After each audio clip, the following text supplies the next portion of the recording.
Bases dropped on a busy day in the world of soccer. A World Cup semifinal this afternoon from Lyon, France, involving the United States and England. A Copa America semifinal tonight from Brazil, involving the hosts and Argentina. Couple kind of big rivalries there. And a Gold Cup semifinal tonight with Haiti in their first ever Gold Cup semifinal against Mexico. All of that, plus MLS action tomorrow. Atlanta United was busy making moves yesterday. All kinds of stuff on July 2nd. So if you guys want to join the conversation about all of these things, that's what Tuesday Thoughts are all about. Use that hashtag Tuesday Thoughts and join the show. John, this is going to be a packed-out SDH with all of that going on. We've got to talk Emerson Hyndman. We've got to talk Romario Williams headed to Columbus. But today, I think most people are pretty excited about England and the United States at about 3 o'clock from France. And a lot of folks are sitting there saying, okay, what's the lineup going to be like? And from a U.S. perspective, and we went over that on a couple different shows yesterday. And for the second time in a row, this is not a final that feels like a final.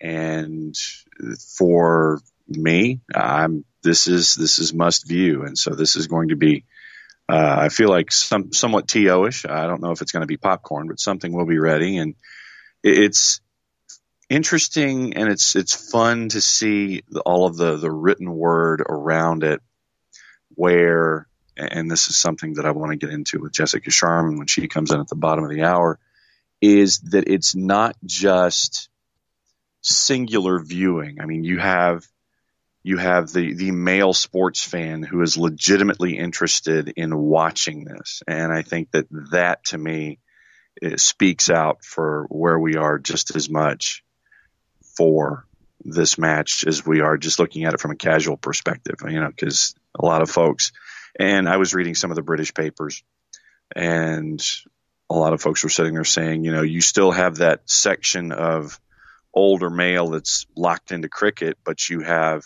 the younger males and you have the sons of mothers and fathers who are interested in this. And so for me, I think this is something that reaches across a bunch of different strata, and it's cool for me to see when you have moments like this. Well, in the United States, you look at the numbers from the U.S.-France game on Friday, 8.2 million peak viewers on Fox, 6.3 average viewership on Fox and Fox streaming. The Women's World Cup now on Twitter had over 1 million views. This is massive, and this is as big as you get for soccer in the United States. Male, female, doesn't matter. This is huge, and this is a big talking point. And it's a big opportunity. Obviously, it's a World Cup semifinal. It's a chance to go to the final. For the U.S., it's a chance to defend their championship, something they have never been able to do. It's very rare to be able to defend a World Cup title, whether it's men's or women's or youth age groups or whatever. It just doesn't happen very often. It's incredibly difficult because everybody's gunning for you. And look, this is a different England team than it was 4 years ago. Last time these teams met in a World Cup, it was 2007, and it was a comfortable 3-0 quarterfinal win for the U.S. England, from then to now, 12 years later, doesn't even look the same. You're talking about the number 3 team in the world. You're talking about a team that made the semifinals last World Cup, and lost on a heartbreaking own goal instead of going to extra time. This is a situation where England is trying to do something they've never done. As good as they've been and the progress that they've made, they have never made it to a major final. They didn't make the Euros in 2017. They didn't get to the final in 2015. They're the only one of the 4 that are left that has not been to a major final. They're hungry for that. That's why they hired Phil Neville. And that's why I think he's been very clear in the lead up to this match that they're not just happy to be here.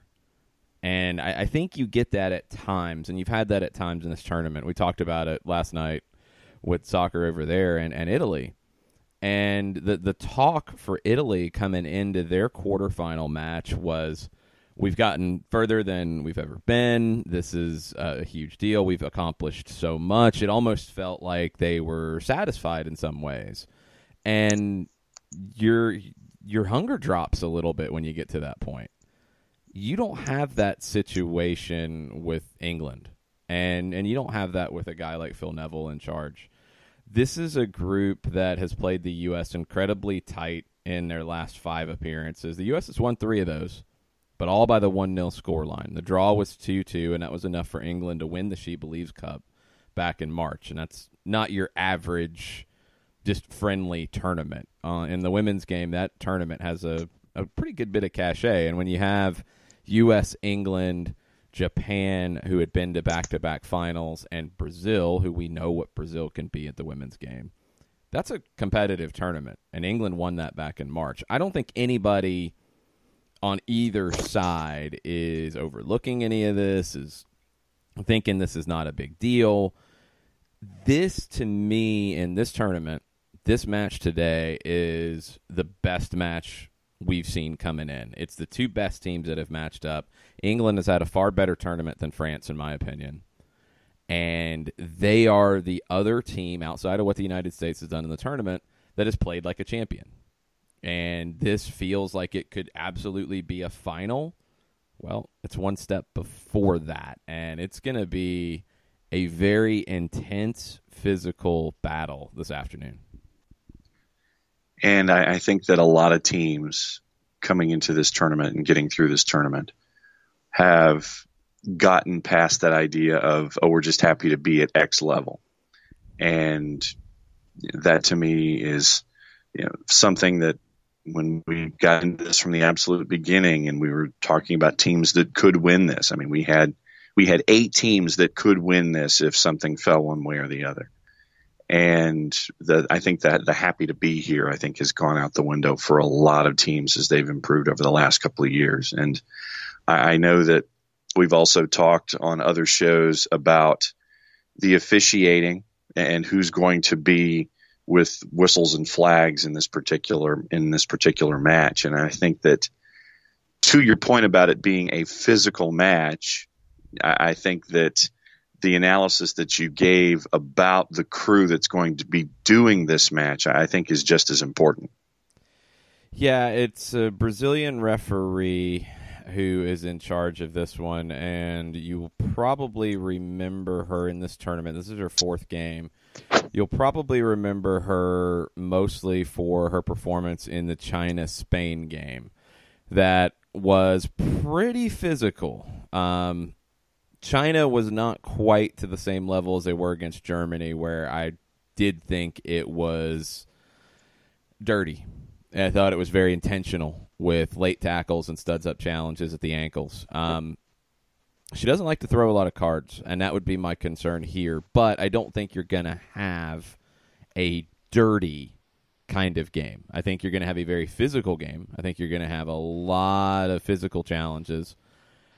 And I think both teams are going to be playing the ball here. I don't think you're going to see the cynical stuff that we saw from China that I think this referee, Alves Batista, had issues dealing with.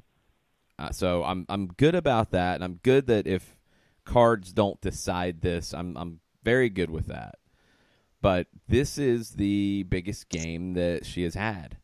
And you get to the stage of a tournament, and I think it's probably a little more pronounced on the women's side, but it happens on the men's side too.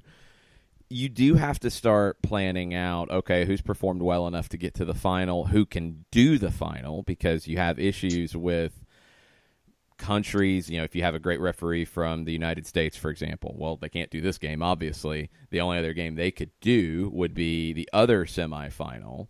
You wouldn't be able to book them into the final or the third place game yet because you don't know. You have those things you worry about. You try to not have a referee from the same confederation, which isn't always possible, and I think that's even more pronounced on the women's side because of the number of referees and the number of high quality referees you have. it seems like they're preparing for Claudia Umpierrez to be the referee for the final. She is the Uruguayan referee who, I'm trying to remember the last game she had, where she made it very clear after trying to calm both sets of players down. She made it very clear through her actions that she was not going to put up with any more dissent, and that it was time to shut up. I loved it. I thought it was the greatest way to handle it. She's been a great referee in this tournament. She referees first division matches in Uruguay. I believe she'll get the final, and there's no, conflicts with her getting the final.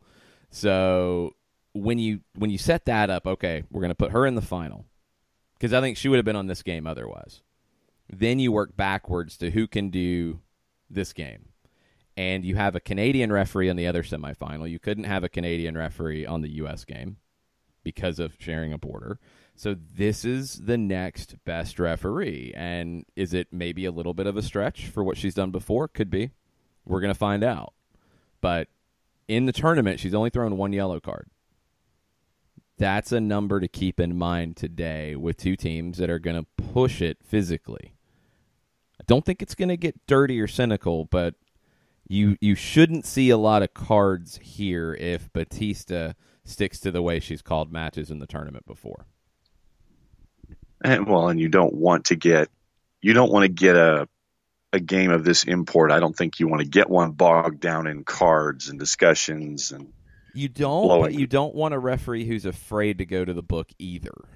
Right. And that's the balance here. That's the tough situation here. So I'd rather take this. If I had to choose one or the other, if I had to choose, I want somebody who's going to use a lot of cards to manage a game, or if I want somebody who is not going to use a lot of cards but can still manage the game. Because, number one, you want somebody who can manage the match. If she can manage the match without going to the book, great. That's what you want ideally. But you have to be able to manage the match. So if there's late challenges, whatever, can she do that without going to the book? We're going to find out. This is the biggest game of her career. And did you see that apparently a quote-unquote spy was rousted from the bushes yesterday? Yeah. Have we heard anything about who said spy could have been? Did Marcelo Bielsa send somebody down? That would be my guess at the moment, that it was Bielsa who did it. But we have not heard who or what, but there was a picture, I think, from ITV that made the rounds about someone who looked very Homer Simpson-ish, with the gif of Homer Simpson drifting back into the bushes. That's what the ITV had in their video of this particular individual as they were rousted from greenery and escorted from the British training site. I mean, I hate that that's been so much of the story of this match, because that's, in my eye, honestly, kind of insulting to both sets of teams and both sets of players. Because, look, the stuff like this happen, yes, it does. In a perfect world, no, the United States ops team is not caught in the hotel of England thinking about booking it for the finals if they advance today. Yeah, that shouldn't happen. It's not a good look. Do ops teams book hotels ahead of time? Yes, they do. You don't want to finish the game today and not know where you're headed, That's not how you operate at a first-class level. So are you looking at these things? Sure. Could you have maybe been a little more discreet and worked with the hotel to be a little more discreet? Yeah, I would think so. But the whole Spygate stuff and all that is just a load of nonsense. But I'm gonna give Phil Neville a ton of credit, because I feel like he pounced on that as an opportunity to distract from questions about his players matching up with the U.S. or any of that, and took the opportunity to turn it around on something different. And look, if you are the underdog and England is the underdog here, that's what you want to do. Is it going to give them any extra motivation? No, I don't think so. I don't think England needs any extra motivation for a World Cup semifinal. I don't think they need to be rallying around like, let's get those spies. I don't think they're thinking about that.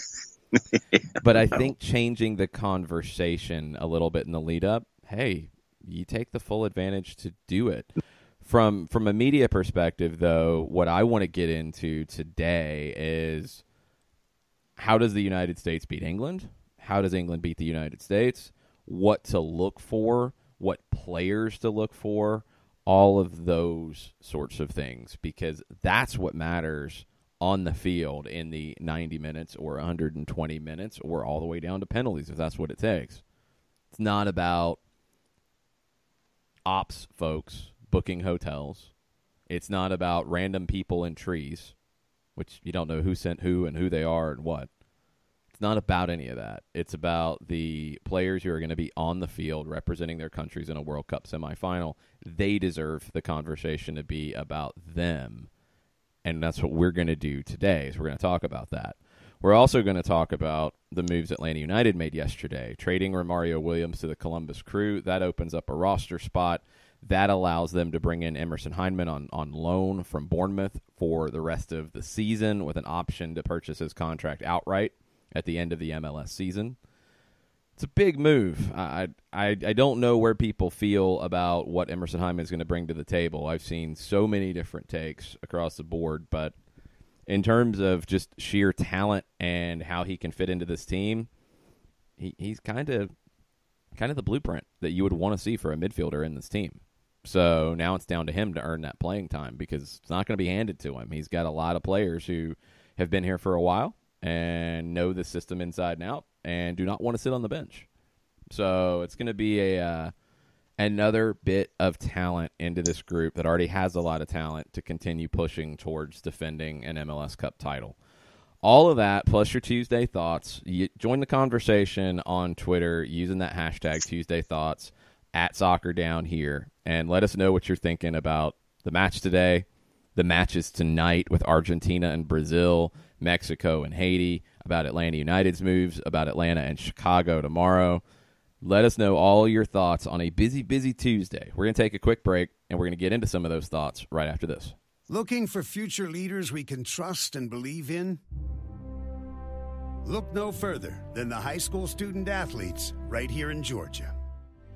High school sports teach young people how to be effective leaders. It begins by making their grades and being on time for practice. It includes learning to listen, following directions, accepting responsibility, being a good role model. And it's about respect for officials, opponents, the rules, and each other. The result? It transcends sports. It gives us hope for the future. High school sports. There's so much more than just a game. This message presented by the Georgia High School Association and the Georgia Athletic Directors Association.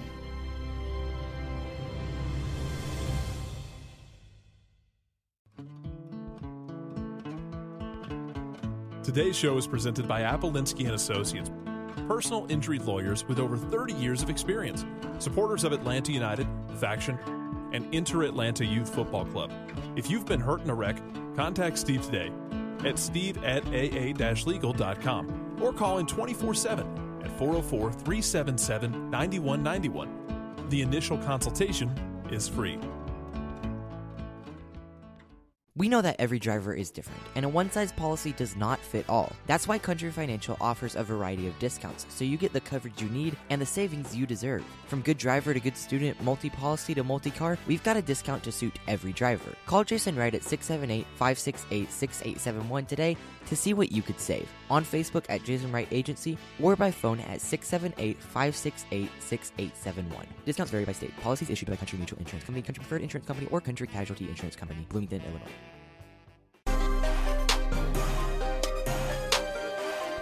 Welcome back. Tuesday Thoughts edition of SDH on a busy, busy, busy Tuesday. What are the people thinking, John? Well, let's see. We have Tofka going back to yesterday with Frank DeBoer. We have Andrew Baker discussing the twos. We have Tuesday predictions. Where would you like to go first? Let's start with Tofka. All right. Tofka, after yesterday, he says he's glad to hear Frank DeBoer had the come to Jesus, in quotes, moment with Andrew Carlton. Either he learns from it or he doesn't, but at this point, in all caps, it's on him. Grow up or go home. No, it's not grow up or go home. And that's the stuff. Like, look, you got to stop thinking this way. He is a player on a contract that, no, you don't want him to go home, because that means you invested in nothing. What you want here is, yes, obviously, you want him to grow up and you want him to realize his full potential in Atlanta and with this team and with this club. You would love to have that story. If it doesn't work out, it doesn't work out. But no, you don't want him to fail and go home. Just because a player doesn't make it at their first club doesn't mean they're a failure. Just because a player, a teenager, is not ready to deal with that responsibility doesn't mean they're a failure. So, no, I really hope that narrative changes. That's not what it is. The question for Andrew with Atlanta United is going to be, is he going to be able to push his way into a lineup and play? That's the number one thing here. And right now, no, that's not happening. Is it going to happen? I think he has the talent for it to happen. I really do. The mentality has been an issue, and Frank DeBoer's talked about it. The off-the-field stuff is not helping. But it's not an either-or situation. And that's something that I really hope people can get out of that mindset. Because players who don't make it at their first club oftentimes go on to be successful. They might need a change of scenery. They might need to taste what failure tastes like. And then that spurs them on to not have it happen again. You never know. And maybe they're not ready for this club. Maybe they need to be at a different club or a smaller club or a lesser club or drop down a division for a little while. No player there's no blueprint to producing the greatest player in the history of the planet. Every player's different. So maybe it's not time for him here. Maybe a loan would be the right situation. Maybe he doesn't make it in Atlanta, but he makes it as a professional and has a long career elsewhere.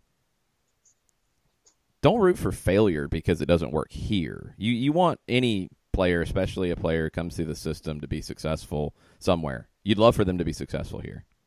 And that's what the hope is. But if it doesn't happen, it's not go home. And I really hope that can kind of go away from this conversation.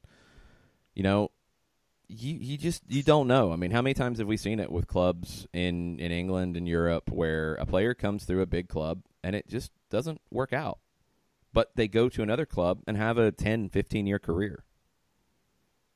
That's what could happen here, and that's okay.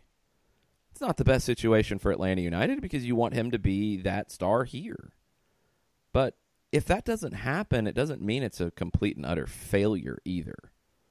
You know, you want every player that comes through Atlanta United's academy to be successful professional soccer players.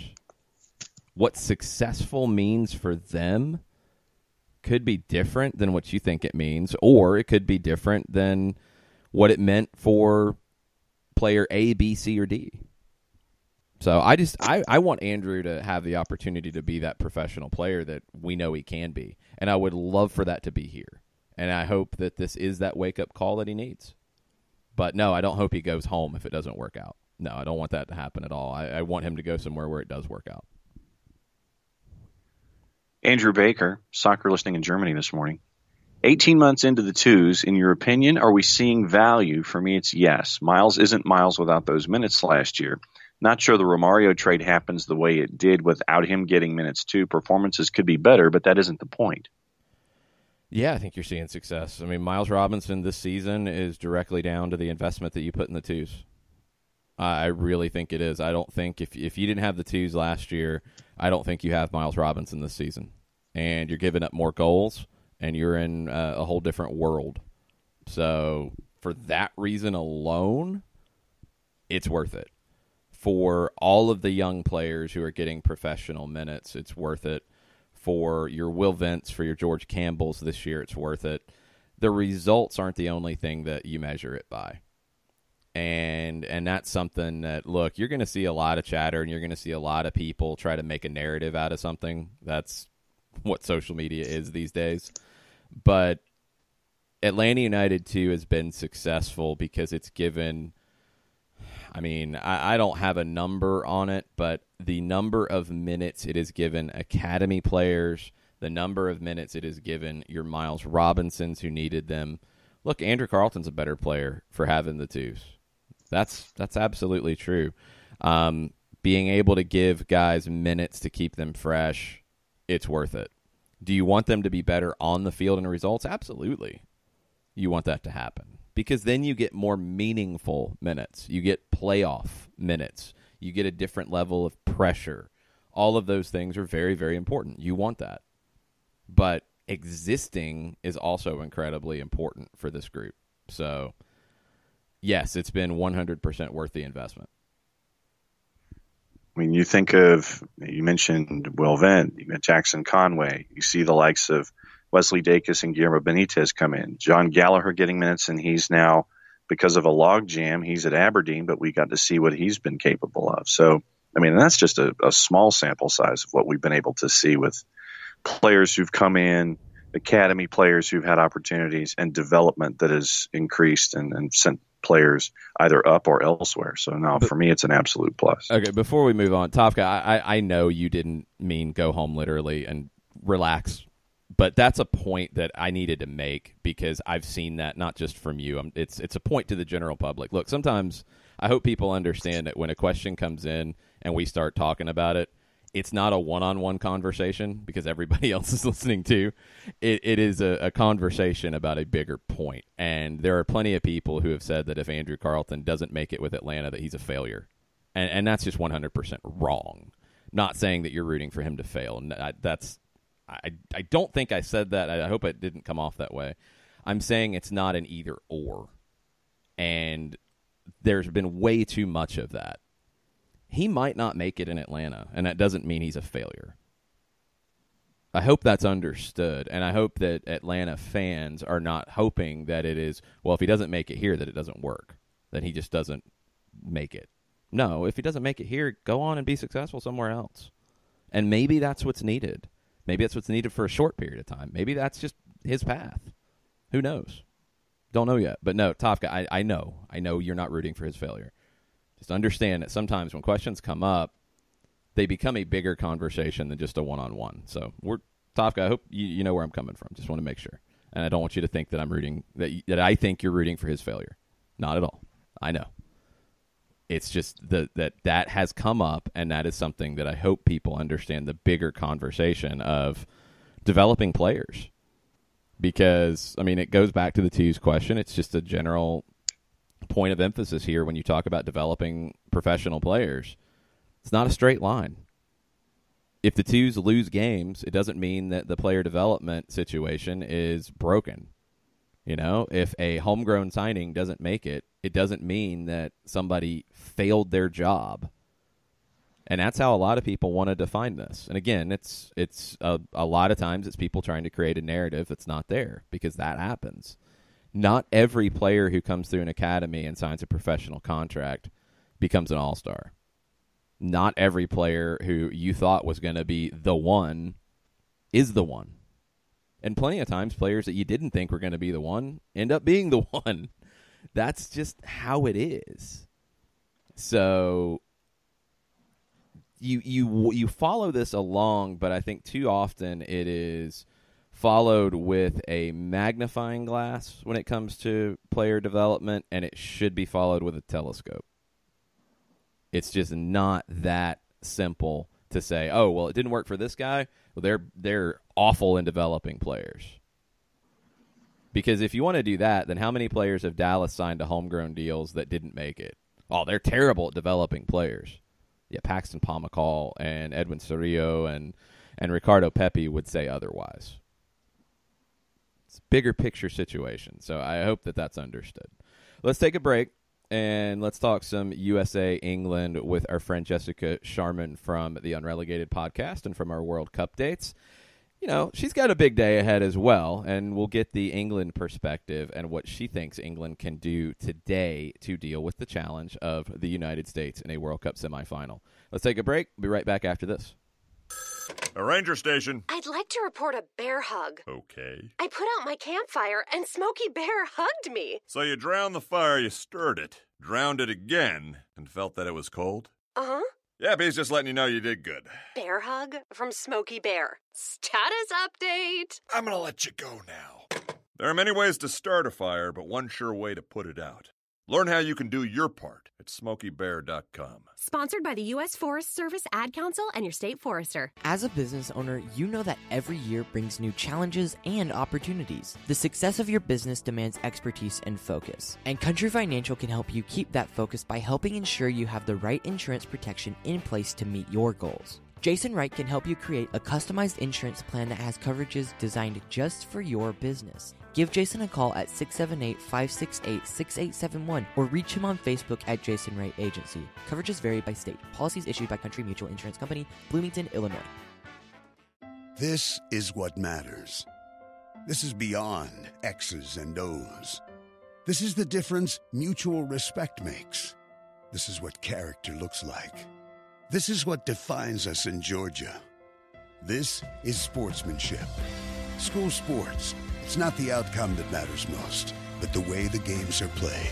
This message presented by the Georgia High School Association and the Georgia Athletic Directors Association.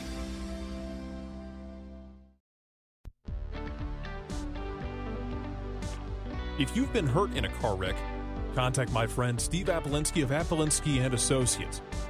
He's been representing individuals for over 30 years throughout Georgia and Alabama. Email him at steve@aa-legal.com or call him 24/7 at 404-377-9191. The initial consultation is free.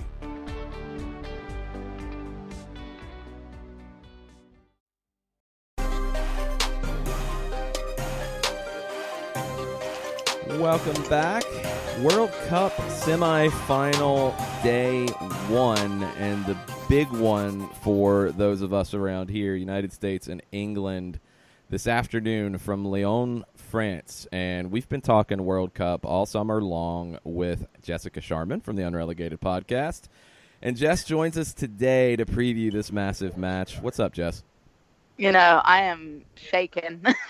It's crazy how much energy I have right now, and it's been a great tournament, and today is really a huge climax. We've hoped that a game like this would come. I'm not saying I hope to face the US. That's a tough one, but this was the sort of game every team dreams of, and it's a huge matchup. And with the other side of the bracket looking how it does, this really is a battle of two big contenders for the championship. I want people to understand the development of the game in England, because last time these teams met at a World Cup was 2007. It was a 3-0 win for the U.S. in the quarterfinals, and that feels like the dark ages in a lot of ways. What has it been like for England from, then until now, and just, the expectations for today? Absolutely huge improvements. When we look at 2007, the only sort of reality for female footballers in England was to come to the States. You look at my journey. For me, there was no option to stay at home and study and play pro.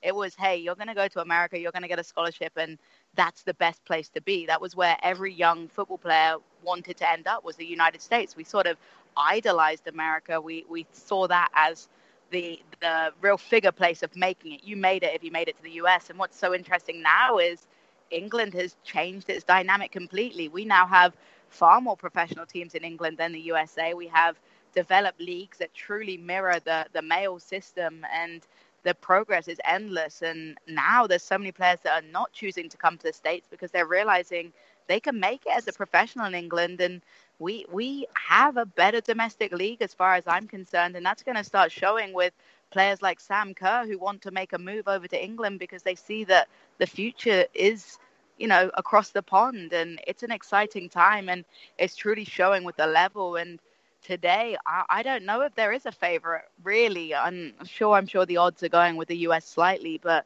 for me, it's anybody's game today. And Jess, we have, as we call them here on the show, when we're discussing odds, we have what we call juice box purveyors, because we don't want to have anybody, taking money out of their wallet and throwing it, wantonly in a direction. So we just refer to it as juice box purveyors.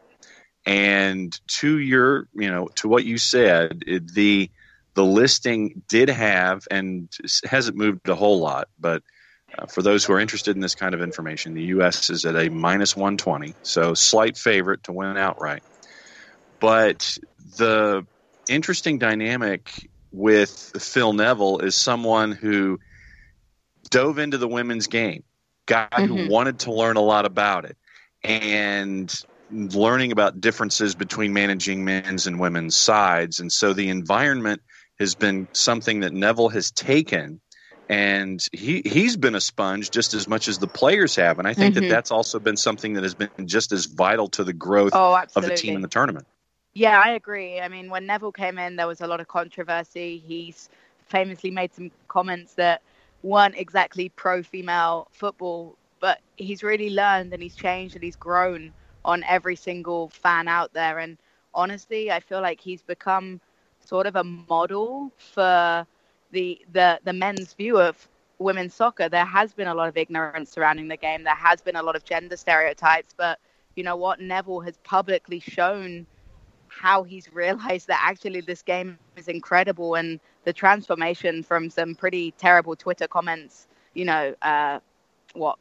5 years ago, I think he made those, to now, where he's backing up his players, where he's showing the beautiful game, and he's really valuing and changing the perception of the female game through the male support base. And it's been really important. And as much as I wasn't sure of the appointment, now I have to say that he's done a fantastic job. And it's important that people change their perception on the game and that they value it for what it is and see the quality. And it's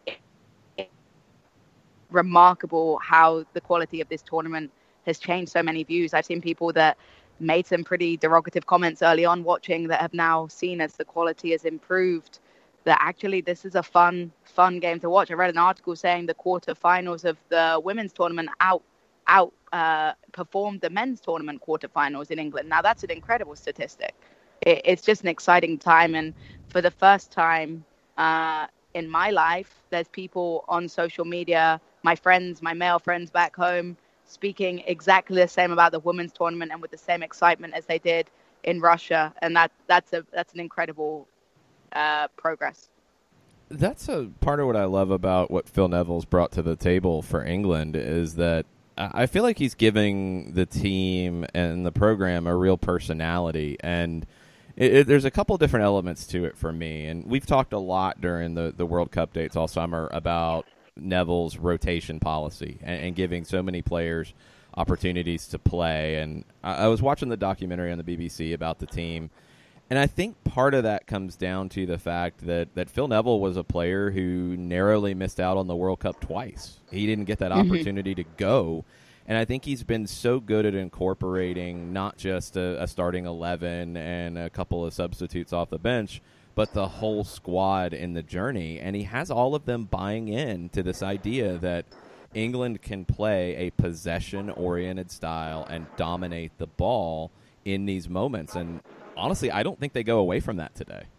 No, they don't. And he's been very clear in every press conference that I've listened to that he's not going to change his style based on the U.S. He doesn't care that it's the United States of America. He doesn't care that, they're the favorite. He wants to play the game that these women have bought into and have been practicing and training nonstop to do. Because at the end of the day, if you adapt too much and change your style, how confident and how free-flowing are you going to be in that play?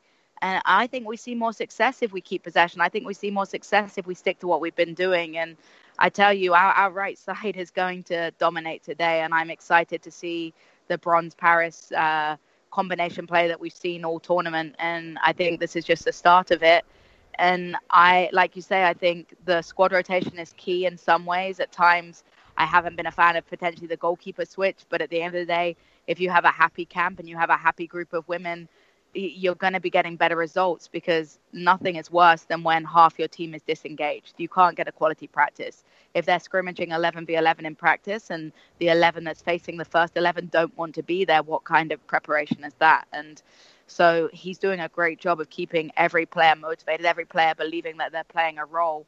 And that's so important. And the other thing is, what I like about Neville is he doesn't care if it's going to upset someone. Sometimes I do feel like Ellis makes decisions based on her characters in the dressing room that she doesn't want to upset, potentially. I don't think Neville gives a damn if one of the players is upset. He's going to pick his starting 11 that he believes is right for that game. And he doesn't care the repercussions, either in the media or in the dressing room. He's the manager, and he puts his foot down, and you have to do that sometimes.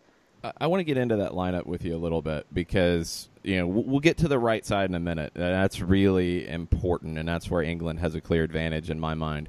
But one player that you've wondered about at times in a possession-oriented system is Millie Bright at center back. and then I think another question is the other side, that left back. Do you go with the stronger defender in Demi Stokes, or do you go with Alex Greenwood, who can push forward more? That balance in the two of them, those are really difficult decisions today. Yeah, absolutely. With Millie Bright, she's a fantastic defender. There's no denying that. And her and Steph Horton complement each other very well in that centre-back position. But when it comes to possession play, I'm not sure she's used to potentially putting those balls into the areas that she's expected to. She's sort of always looking for that checking in midfielder to play that ball directly down the middle. And it's such a risky pass. We saw in the quarterfinal 3 or 4 turnovers that could have been really dangerous. And against the US, we can't afford to give away those chances. I think she'll play.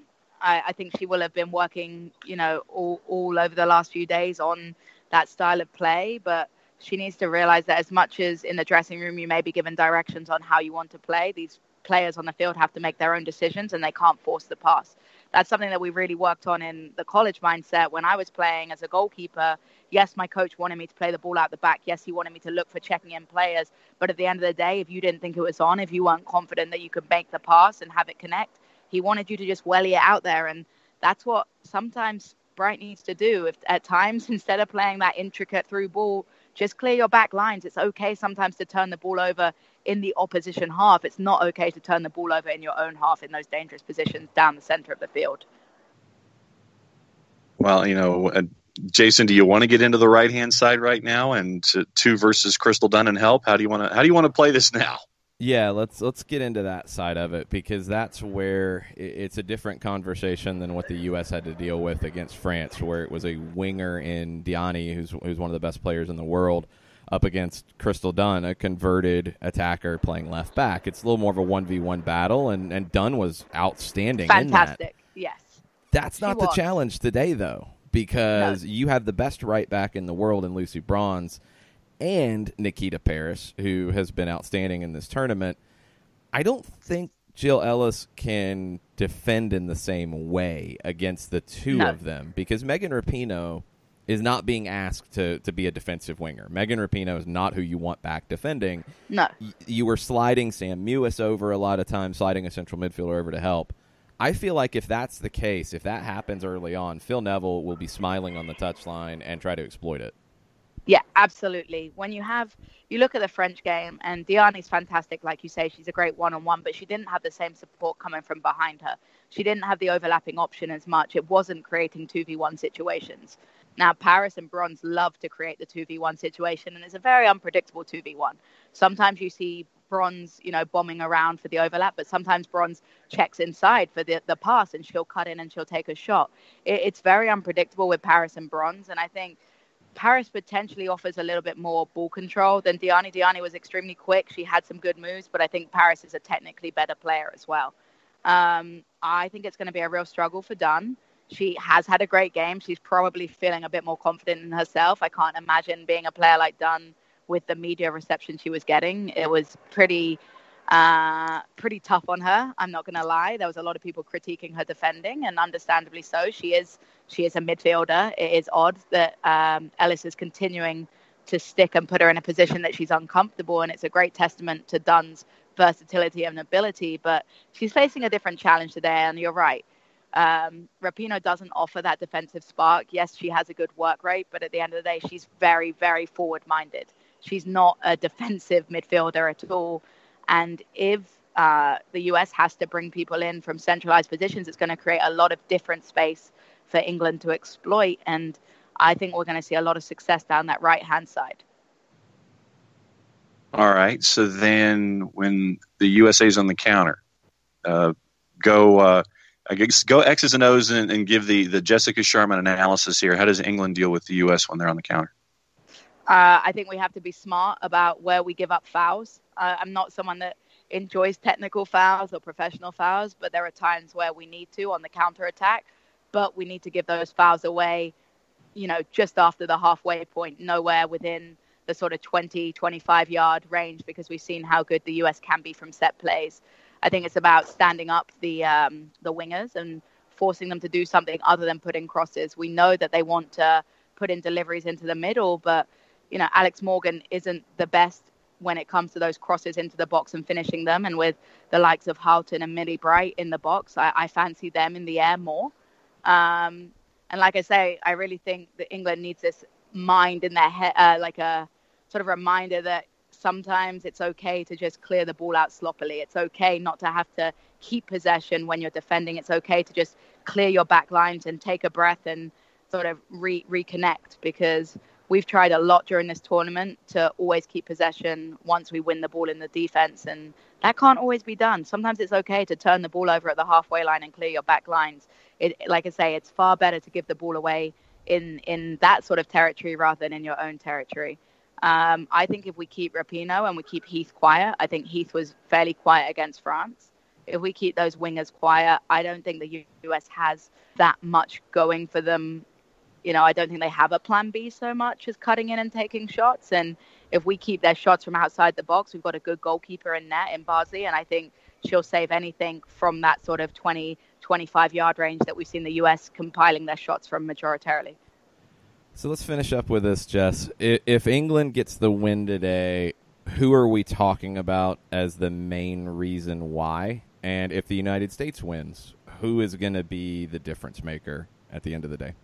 I think a lot of it's tactics, and I don't like to praise, obviously the players are the ones on the field making a difference, but it's a lot to do with how they're coached. And when we talk about a tactical game, we talked about Spain versus the US, and we said that the Spanish manager definitely won the battle of the brains behind the field. And I think today Neville has to use his sort of willingness to go to the bench and willingness to be flexible versus Ellis's more rigid structure. I think he'll outcoach Ellis. When it comes to on the field difference, I think if we can keep Rapinoe quiet, if we can keep Morgan quiet, Lloyd comes on and we can watch her, we've done a good job. And that's how I think we're going to win this game, by silencing those big players. In terms of England making a difference, we need a huge game from the right-hand side in bronze, and we need a huge game from Paris and Ellen White with some great finishes, hopefully. And Fran Kirby needs to work hard if she's on the field. And like I say, I think that I think we might favour Greenwood. As much as Stokes offers some defensive power, I would like to see Greenwood, because I want us to go at it. I want us to go at it against the US. I don't want anyone sitting back. I want us to really take our chances. And the biggest thing for me is to not concede within the first 15 minutes. The US has scored a lot of early goals in this tournament, and we can't afford to do that, because otherwise it's a huge uphill battle. So keep it quiet and catch a goal early for England. I think we'll be okay. Whew, this is going to be a I'm wild nervous, one. Jason. I'm nervous.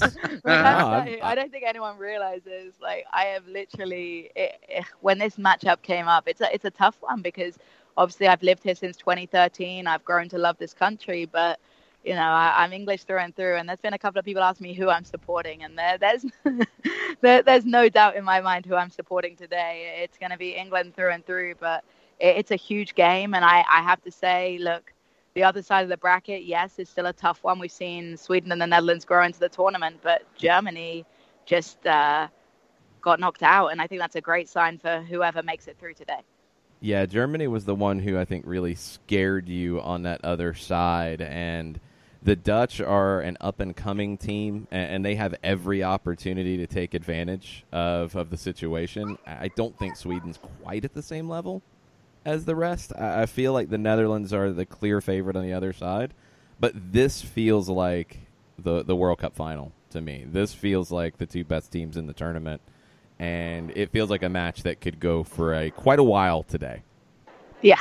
I mean, if it goes to extra time, I think we have it in us. I think if England gets to extra time, we're going to be happier with that. The US is going to start to get frustrated, and I'm not sure how the US likes to face adversity. We saw them against Spain, and they were getting frustrated, and I think the longer England stays in the game at 0-0 or nicks a goal, the more it goes towards us, because we're the underdog at the end of the day. We don't want to be seen as the underdog, as Phil Neville has said. He's made some very clear comments about if we lose this game, it's a failure as far as we're concerned. We've been to the semifinals for the last tournament. It's not that big of a deal for us. We want to win this game. And like I say, I think the US is going to feel more pressure on them, though. Yeah, this is going to be there's so many subplots. There's going to be so many things to talk about for the rest of the day, and there's going to be so many things to talk about afterwards. We're going to be back with a live World Cup date tonight, so we'll be able to take your questions. We'll be able to deal with the tweets. It's going to be madness. And hear the two of you pulling just throwing things. Yeah, I don't have hair to pull out, so that's not happening for me. You have throwing nails your to bite, Kangol. though. There'll be some nails to bite throughout the game, I'm sure. And like I say, let's just all keep positive and all remain friends after this game. Yes, oh man, it's going to be a wild one. Uh-huh. So we'll be back probably 15, 20 minutes after the final whistle, whenever that comes today, and we'll have a live edition of the World Cup date. So come back to the app, come back to soccerdownhere.net and Spreaker for that, and just try to take your mind off of it for at least a few hours. Good luck on that. I have to. Let's get some distractions going, everyone. No more talk about the World Cup. Yeah, well, we'll have another hour to talk about it, but you need to take a break, and we'll be talking to you later today, okay? Thanks, guys. Looking forward to it. Appreciate it. We're going to take a quick break here. We'll get back into the Twitter questions right after this. Looking for future leaders we can trust and believe in? Look no further than the high school student athletes right here in Georgia. High school sports teach young people how to be effective leaders. It begins by making their grades and being on time for practice. It includes learning to listen, following directions, accepting responsibility, being a good role model. And it's about respect for officials, opponents, the rules, and each other. The result? It transcends sports. It gives us hope for the future. High school sports. There's so much more than just a game. This message presented by the Georgia High School Association and the Georgia Athletic Directors Association.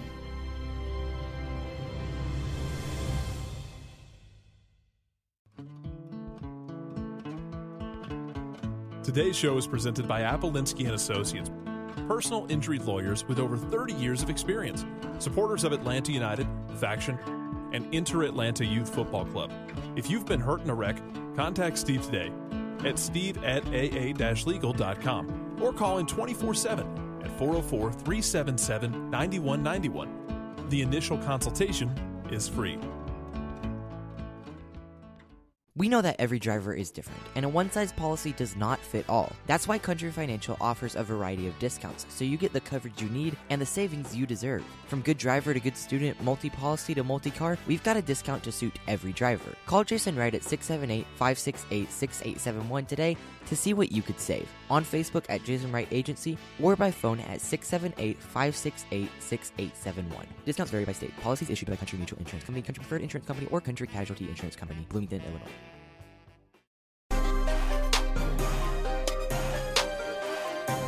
Final segment, hour number 1 on a World Cup semifinal day. Copa America semifinal day, Gold Cup semifinal day. Day away from Atlanta and Chicago Fire. Yeah, it's craziness. Summer of soccer. Hashtag Summer of Soccer. Yes. What do we have on the Twitters? Jeremy York and the friends over at The Impact. Good morning, guys. This is the rare time when the team I root for, England, actually plays a team I root for when the Lionesses are not on the pitch, U.S. That being said, my hashtag Tuesday prediction 3-2 England. Although I'm also okay with the opposite result. Yeah, this is a tough one. I really do feel like the takes that are out there about the U.S. being a big favorite in this are incorrect. I do think it's going to be a match that'll go to extra time. And I think England comes in with maybe the better situation to win it. Obviously, I am rooting for the United States, but I feel like England can win this game. And I really do feel like they can win it in extra time because, and I talked about this when the bracket came out, they've had the easier road. Now, the U.S.-France game was not quite as difficult as we thought it could be. It was a late goal from France to make it 2-1. You got the early goal to have some control of that match. You were able to not expend quite as much energy as we thought you would have to get past France. France are going to go down as one of the bigger disappointments in the tournament. They just never got out of first gear, it felt like. All that being said, England has coasted in the knockout round, and the U.S. has not. And I think that could come into play if this is close late. And that's my concern, is I think it will be close late. You know, these two teams, the last 5 times, the U.S. has won 3 of them, and they've won 3 of them 1-0. England won 1-0, and the other game was a draw 2-2 in the She Believes Cup, the last time these teams met in Nashville back in March. And that was a game where the U.S. scored in the 33rd minute. England responded quickly in the 36th. They got a goal off a set piece. Then England went up 2-1, and the U.S. found an equalizer to make it 2-2. And that was enough. England went on in the next match of the tournament to beat Japan and win the tournament. And that was the first time that England had won that tournament. This is a different situation for England, though, and Lucy Bronze talked about it coming into the match. They have never been to a major final. You know, the Dutch won the 2017 Euros. Sweden have been to finals. The U.S. obviously have been to finals and won finals. England has not been to that major final. This is a hurdle for them, and it's a challenge for them. And I agree with Phil Neville. It's not okay that just to get here, they have to demand more, and they have to expect more. And if they're going to get past this, they definitely have to know that they can do that. It's going to be a challenge. It's going to be a game that, honestly, out of all of the games today, out of all of the games this summer, this is the one that I've been looking forward to the most since it was booked, because I feel like it is the 2 best teams in the tournament, and I think we're going to get an amazing advertisement for the women's game this afternoon. Let's take a break. We're going to get more into U.S. and England. We're going to talk some tactics as well, but we're going to talk next about Atlanta United's moves yesterday, what that could mean going forward, and looking ahead to tomorrow in Bridgeview, Illinois against the Chicago Fire. Hang out with us. We'll be right back after this. Looking for future leaders we can trust and believe in? Look no further than the high school student athletes right here in Georgia. High school sports teach young people how to be effective leaders. It begins by making their grades and being on time for practice. It includes learning to listen, following directions, accepting responsibility, being a good role model. And it's about respect for officials, opponents, the rules, and each other. The result? It transcends sports. It gives us hope for the future. High school sports. There's so much more than just a game. This message presented by the Georgia High School Association and the Georgia Athletic Directors Association.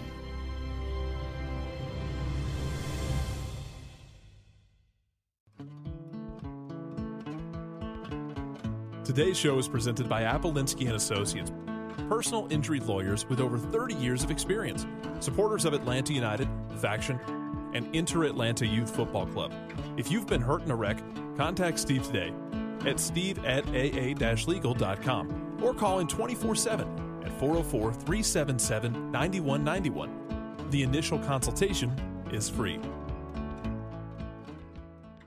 We know that every driver is different, and a one-size policy does not fit all. That's why Country Financial offers a variety of discounts, so you get the coverage you need and the savings you deserve. From good driver to good student, multi-policy to multi-car, we've got a discount to suit every driver. Call Jason Wright at 678-568-6871 today to see what you could save. On Facebook at Jason Wright Agency or by phone at 678-568-6871. Discounts vary by state. Policies issued by Country Mutual Insurance Company, Country Preferred Insurance Company, or Country Casualty Insurance Company, Bloomington, Illinois. You're listening to Soccer Down Here daily on SDH Networks, a division of OSG Sports. Find us at Soccer Down Here on Facebook and Twitter. The time is now the top of the hour. Peep, y'all. Hour number 2, Soccer Down Here, July 2nd. We'll get back into U.S. and England here in just a bit, but Atlanta United made some news yesterday, and let's start with the first move that was announced. Romario Williams was traded to the Columbus Crew for $100,000 in general allocation money. Let's take the two trades that Atlanta and Columbus have made in the last couple of months combined. And essentially it was Justin Merrim to Atlanta for Romario Williams and a second-round draft pick in next year's Super Draft. $100,000 in GAM went back and forth in it. But with the two trades, that was basically wiped away. It was a wash. So it's Merrim for Williams and a second-round pick. If you look at it in that sense, I think if you're Atlanta United and you're an Atlanta United fan, you have to be pretty happy about that move. Yeah, no doubt. I mean, you sit there and look at the CV of a player like a Justin Merrim, and what didn't happen in Orlando goes back to Columbus, comes here, and you get the results from last weekend, and that's what you were hunting for when you got him. And that kind of experience and that kind of savvy on the pitch, you got to see it firsthand. And when you add up the resources of the two deals, you sit there and go, yep, I'll take that trade. Yeah, I mean, when you look at where Romario Williams fit into this team, 2017, after joining Atlanta United, he spent the whole season on loan in Charleston. 23 matches, 20 starts. He scored 15 goals. 2018 with Atlanta United, he did not start a match. Joseph Martinez kind of had himself a year. He came off the bench 17 times. He scored 1 time. This year, came off the bench twice, played 37 minutes for Atlanta United. Over the 2 years with Atlanta United 2, he made 12 starts there and scored 7 goals. Good numbers. This is a move, one, you had to make if you wanted to add Emerson Hyndman, which came later in the day because you needed to clear a senior roster spot. That was just a necessity at this point. Brandon Vasquez recently, and I know MLSsoccer.com, when they wrote it up, the deal, they said that Brandon Vasquez's emergence has limited Williams to just 37 minutes. That's not the case. It's the recent emergence of Brandon Vasquez that has made Williams expendable. You didn't need 3 forwards. And you needed another winger more in getting Justin Merrim, and you needed another central midfielder more to create this opportunity to get Emerson Hyndman. And that plays into the trade as well because, yeah, you're making the deal and getting Merrim on one side of it, but you're also opening up the roster spot to add Emerson Hyndman. And that's a big get. You're talking about a player with a couple of caps for the U.S., a player who was a captain for the U-20s in 2015 and was, according to many, one of the best players in the tournament. And a player who went to Fulham and everything was looking great. Well, then it stopped looking great. Fulham was relegated. Hyndman went to Bournemouth. Didn't work out there. Spent time on loan with both Rangers and Hibs in Scotland. Did well. Rangers was really happy with him. And now he's looking for that next step. I think some are trying to paint this as a failure on his part, that he didn't make it in Europe, which I would disagree with. I think going to Bournemouth was the wrong decision because he went to a club where ultimately he wasn't going to get a chance to play. And that's a wrong decision no matter who it is. Because if you're a young player, you've got to play. You're not going to get better by just training. You're going to get better by going out on loan sometimes, but you're not going to get better being at a club that is not going to give you a true opportunity. So we will see how that goes here, because it's not just an immediate show up and walk into a starting lineup if you're Emerson Hyndman. He has the talent to play in this team. He has the talent to play a lot of minutes in this team, but he also has a lot of competition for time. And that's ultimately what's going to make a better team. And that's why I think this is two great moves when you combine all of it, because you're getting Justin Merrim, which is increasing competition for spots on the wing, and you're getting Emerson Hyndman, which increases competition for spots in the middle and makes this team completely better. And that's what you need.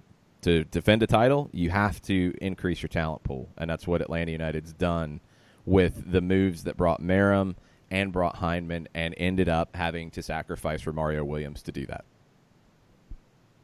Last night when the news broke, the comparison that was made by Transfermarkt that you agreed to was Jackson Ewell of San Jose when it came to Emerson Hyndman.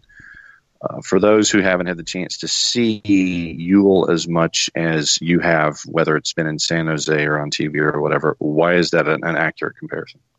Hyndman's a player who is comfortable on the ball. He's a player with maybe a little bit wider range of passing than Ewell, but a player that can play in a deeper role but have an impact on the attack. And if you're looking at building a team like Atlanta United is and wanting to dominate possession, one, you need players who are comfortable passing, and Emerson Hyndman's a perfect fit for that. You need players who are brave in playing out of tight spaces to keep possession. Emerson Hyndman is definitely that. And you need players who can give you that work rate in that role, in a central midfield role, in a deeper role, who can give you that work rate defensively. And Emerson Hyndman can give you that. So I think he's probably a little more well-rounded version of Jackson Ewell. And what will be interesting is this. So he hasn't played a lot regularly in the last couple of years. He's been on loan from Bournemouth, Rangers, and Hibs. How soon does he get up to full speed? Because I don't know if we've really truly seen full speed for him yet. You know, a young player who breaks in as a teenager at Fulham was an up-and-coming player that a lot of people liked and a lot of people were happy to see, and then it slowed down because he wasn't getting regular time. Now, how does it get back up to full speed in a team that fits him, in a team that suits him? I think he can be a better player than any of the players Transfermarkt compared him to. It was Ewell, it was Knaus.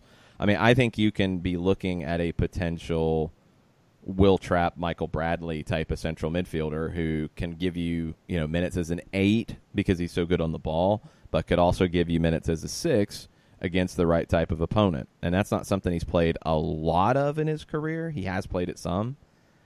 I think in the way that Frank de Boer wants to play, he can do that. Because you look at this midfield a lot when it's Gressel, Nagbe, Remedi, that grouping. How often do you see Darlington Nagbe end up as the central version of it and the most deep-lying player in it? Fairly often, actually, more than you would have thought coming in. Remedi's not just sitting there in front of the back four. It's not like it was in the old 4-2-3-1 with Jeff Florinowicz consistently dropping into the back line and not really leaving that spot on the field. That's not how Atlanta United plays now. Sometimes it's Remedi who does that. Sometimes it's Nagbe who does that. Hyndman can fit that type of role really, really, really well, I think. So I think he's a perfect fit for the system. It's just how soon does he get up to full speed, and does he beat out other players who are here in this roster right now? Well, you're looking at 24 matches probably in a perfect world by the time the season's over. So he'll have opportunities once he's deemed fit enough, ready to go, whatever cliche you want to use. There will be opportunities for him in multiple competitions, multiple multiple schedules to make an impact here for the remainder of the calendar year.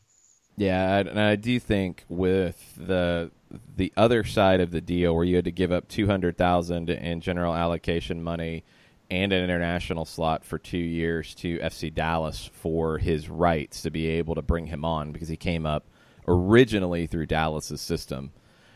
This is where homegrowns can get really weird. I mean, he went to Fulham at 15, so like Dallas was able to get a lot of money for a player who I don't think was ever going to play in Dallas. But good for Dallas. Hey, you make it work. That was a pretty big price tag for a 6-month loan. That's why I don't necessarily think this is going to end up being a 6-month loan. I think this is a long-term move. So if Heinemann doesn't break in straight away, if he is more of a depth piece as a role player in some ways this season, not a huge surprise. Next year, you could see him as a focal point with this group because I do think he'll be here for the long term. Tafka asking about this, you answered pretty much the first part of it. He wanted to know if the Heinemann loan was intended to be just a loan or is the club desiring to purchase long-term. Needed to go by way of the loan first due to salary cap reasons was part of Tafka's thought and question. I mean, it could be, but nobody knows. So we can all speculate. From most accounts, his contract is up at the end of this upcoming European season, which would be next summer. So if you're bringing him on loan here and then you can make a deal after the MLS season, that would be in that transfer window where he could sign on a free and go elsewhere. I don't think Bournemouth is going to bring him back in the second half of the season and play him. So unless this just doesn't work out, and hey, that does happen sometimes, I would expect that you make the deal permanent and you move forward. It gives you more flexibility. I mean, it's not about the salary cap issues from a negative perspective. It gives you more flexibility if you have him on loan now and then you make the deal permanent for the next MLS season and cap and all those sorts of things.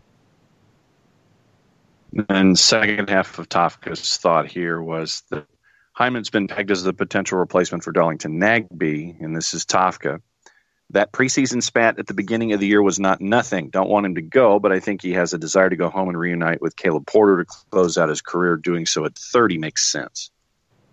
That's a lot of speculation, and nobody knows. The thing about it for me is that you're going to have, whether it's Nagbe, whether it's Gressel, whether it's Remedi, maybe not Remedi, he came a year later, Jeff Lorenowitz, you're going to have a lot of roster decisions to make.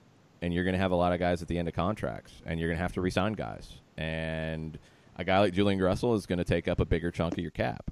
So you're going to have to make some difficult decisions on how all that fits together. This gives you another play, and it gives you another possibility for making moves. Darlington Nagbe, I mean, I don't know what his contract situation is, but a lot of the conversation coming out of Portland was that he wanted a new deal. And I don't think he's gotten a new deal. And this might be the final year of the current deal, and there could be an option at the end.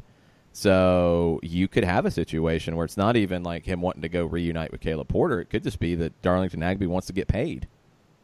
I mean, he deserves it. He's one of the best central midfielders in the league, so he might want more money than he could get here. And that's okay. You have to have flexibility. You have to have possibilities. And bringing in a player like this, young age, domestic, fits the system to a T, it's a smart move in my opinion. It just gives you more options. Five Stripe Daily, admitting before, and this is a direct quote, before I go full #USAVENG, I just so appreciate the scouting staff at Atlanta United. Joseph, Franco, Miram, Flo, Heinemann, Shea, all players that had talent but bad previous seasons and came at a bargain. Excellent. I mean, the scouting department on seeing Heinemann and Shea, it's not too difficult. A guy like Florentine Pogba is a really good get. A guy like Eric Remedi is a really good get and projecting him really well. Franco Escobar, you didn't have to scout him in the same way because he came from Newell's. He had played for Jorge Thieler, who knew him very well in the academy side of things. So projecting that he would be the fit here was good. understanding, I think, price tags and where players should be valued, and the fact that they would outperform, kind of that Moneyball aspect in some ways of a player being good value. I think that's where you look at Shea specifically as a really good pickup, Jeff Lorenowitz as a really good pickup.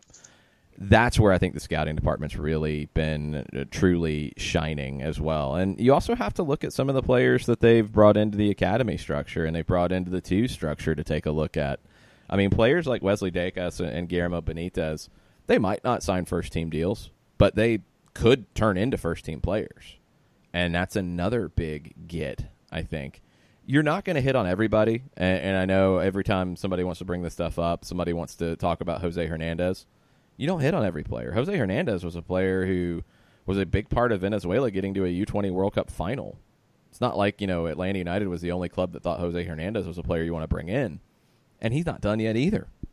So, I mean, he's been very slow to contribute, but I've honestly liked the move with him playing central midfield in the last couple of matches. I've been pleasantly surprised with that. So, the scouting part of it is a huge, important piece of building a club. And I think Atlanta United, whether you like all of the moves they brought in or you want to talk about the negatives, I think Atlanta United has invested in scouting probably to a degree that most clubs in the league have not, and it's paid off. We've got a couple of outside-the-box Tuesday thoughts that are not related to Women's World Cup. Well, let's hold that. Let's take a break. Let's get any other outside the box and any other Tuesday thoughts, and we'll talk a little Atlanta-Chicago before we get into finishing up with U.S. and England at the end of the show, because there's so much more to get into from that. Yes. Let's take a quick break. We'll be right back after this. A ranger station. I'd like to report a bear hug. Okay. I put out my campfire and Smokey Bear hugged me. So you drowned the fire, you stirred it, drowned it again, and felt that it was cold? Uh-huh. Yeah, he's just letting you know you did good. Bear hug from Smokey Bear. Status update. I'm gonna let you go now. There are many ways to start a fire, but one sure way to put it out. Learn how you can do your part at SmokeyBear.com. Sponsored by the U.S. Forest Service, Ad Council, and your state forester. As a business owner, you know that every year brings new challenges and opportunities. The success of your business demands expertise and focus. And Country Financial can help you keep that focus by helping ensure you have the right insurance protection in place to meet your goals. Jason Wright can help you create a customized insurance plan that has coverages designed just for your business. Give Jason a call at 678-568-6871 or reach him on Facebook at Jason Wright Agency. Coverages vary by state. Policies issued by Country Mutual Insurance Company, Bloomington, Illinois. This is what matters. This is beyond X's and O's. This is the difference mutual respect makes. This is what character looks like. This is what defines us in Georgia. This is sportsmanship. School sports. It's not the outcome that matters most, but the way the games are played. This message presented by the Georgia High School Association and the Georgia Athletic Directors Association.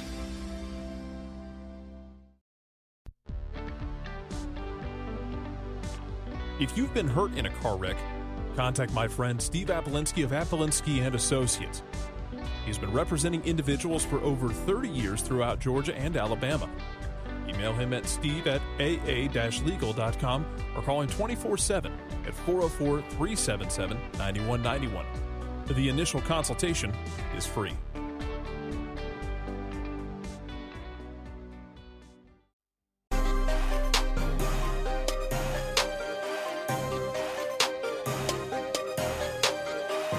Welcome back.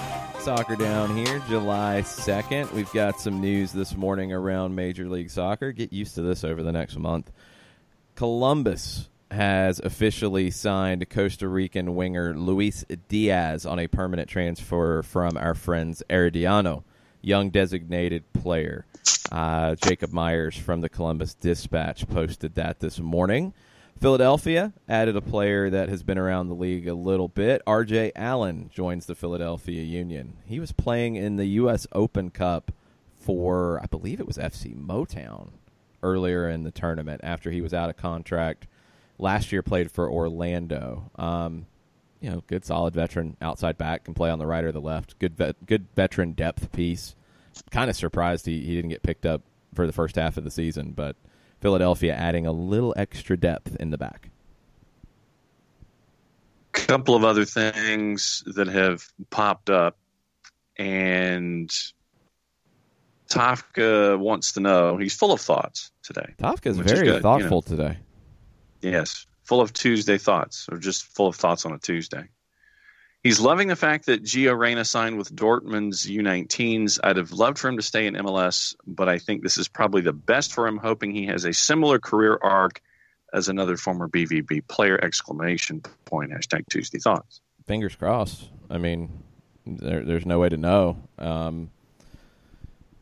It's a situation where Giovanni Reyna is seen as one of the top young American talents, so he should go and get an opportunity. But we have seen plenty of players go and sign with German clubs and not make it or come back quickly. Zach Steffen was one of those.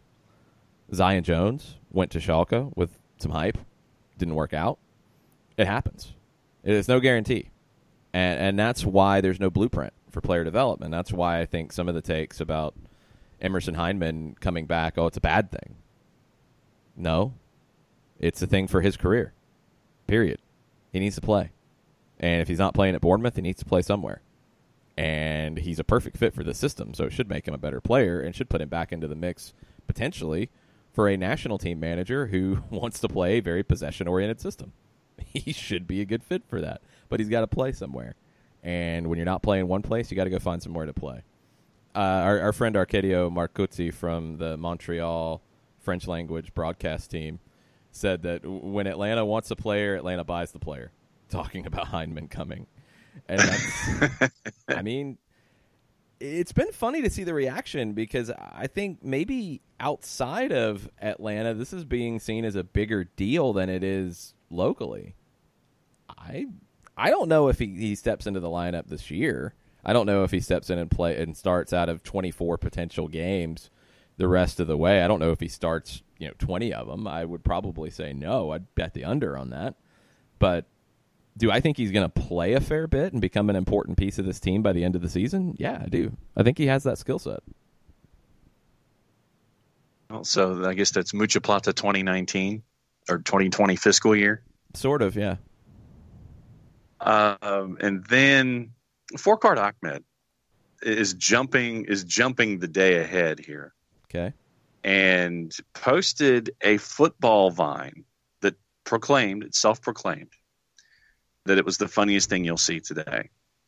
And it was a vine of a bull doing a tremendous job of shielding a soccer ball from human beings, and did a little dribbling and had a bit of a dribbling exhibition. And then when the humans finally got the soccer ball away from said bull, the bull just decided to chase after the soccer ball and try to regain possession. Fourcard Ahmed's question: what would happen if a bull played soccer?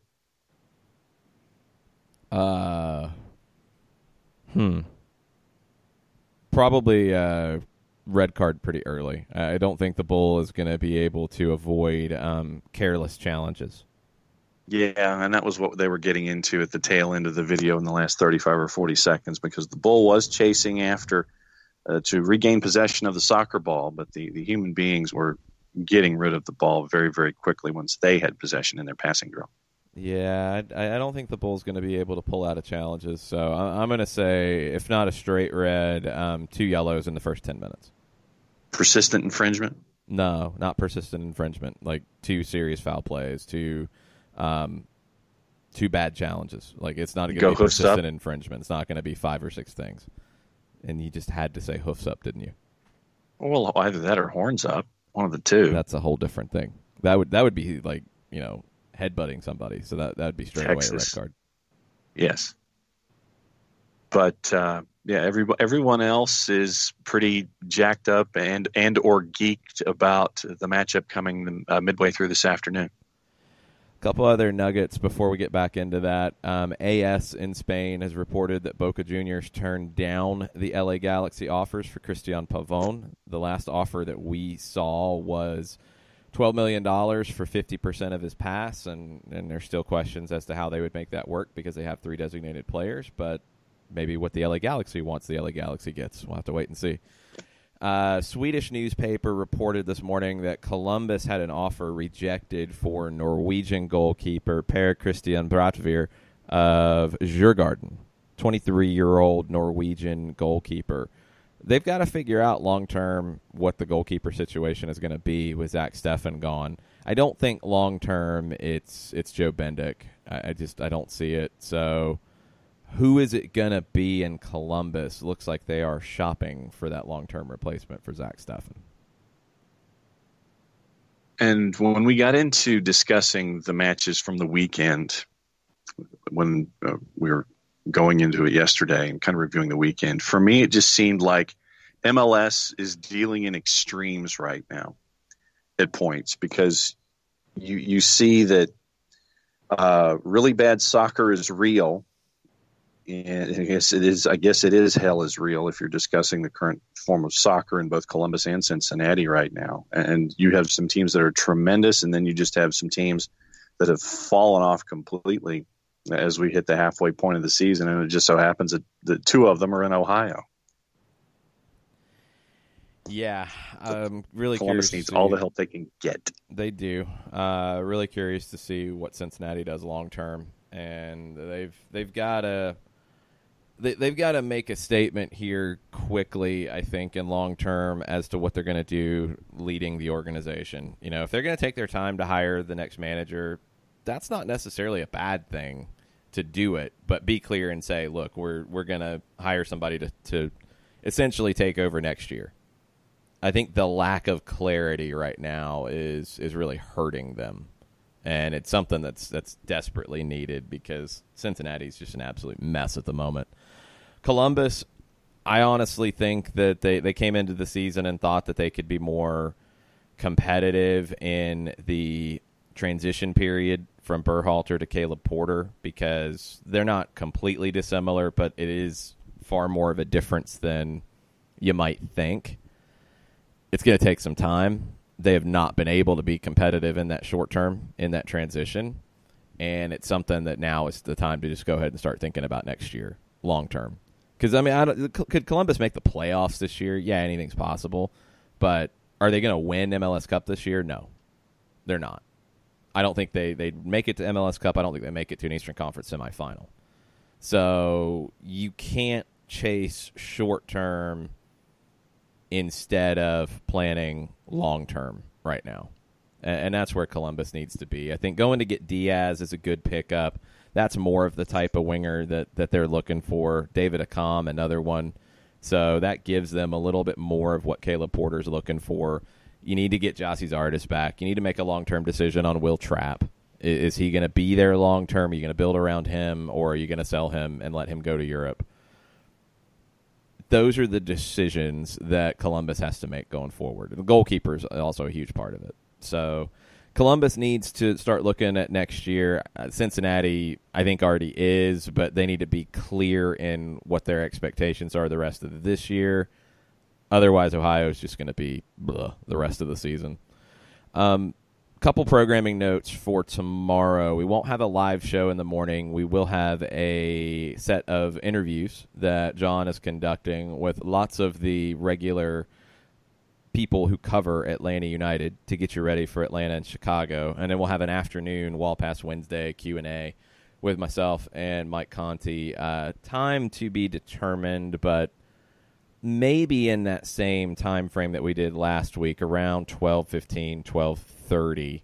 That's a pretty good target, but stay tuned. We'll let you know on the Twitter account at Soccer Down Here.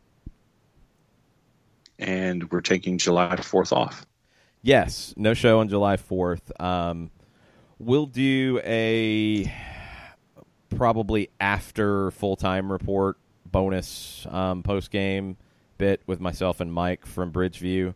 And that'll go out after the game. So that'll go out Wednesday night. So if you're not up afterwards, if you check out the full-time report, all that, then you can check that out on Thursday morning. But no Thursday show. I'll be traveling back, and it's July 4th. People will be out and about for an evening show. So we'll be back on Friday morning to get back to a normal schedule. And on Friday, you and I are up at Fifth Third for Atlanta United 2 and Charleston Battery. Yes, that'll be Friday evening, and then Sunday, the steel cage match to end all steel cage matches at Mercedes-Benz Stadium between Atlanta United and New York Red Bulls. Games come fast and furious. We will have a World Cup final to talk about. We might have a U.S. Women's World Cup final to talk about. We'll get into what the United States is going to have to do to make that happen right after this. Looking for future leaders we can trust and believe in?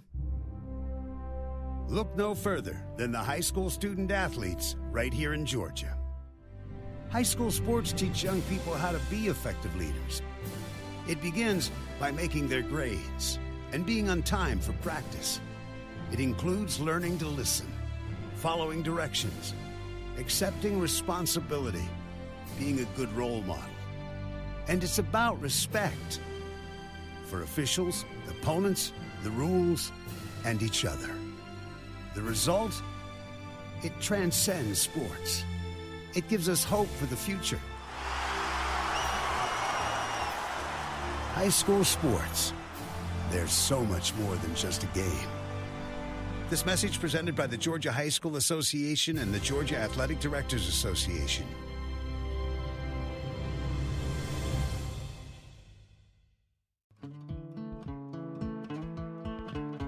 Today's show is presented by ATLUTD Associates, personal injury lawyers with over 30 years of experience, supporters of Atlanta United, Faction, and Inter-Atlanta Youth Football Club. If you've been hurt in a wreck, contact Steve today at steve@aa-legal.com or call in 24/7 at 404-377-9191. The initial consultation is free. We know that every driver is different, and a one-size policy does not fit all. That's why Country Financial offers a variety of discounts, so you get the coverage you need and the savings you deserve. From good driver to good student, multi-policy to multi-car, we've got a discount to suit every driver. Call Jason Wright at 678-568-6871 today to see what you could save. On Facebook at Jason Wright Agency or by phone at 678-568-6871. Discounts vary by state. Policies issued by Country Mutual Insurance Company, Country Preferred Insurance Company, or Country Casualty Insurance Company, Bloomington, Illinois.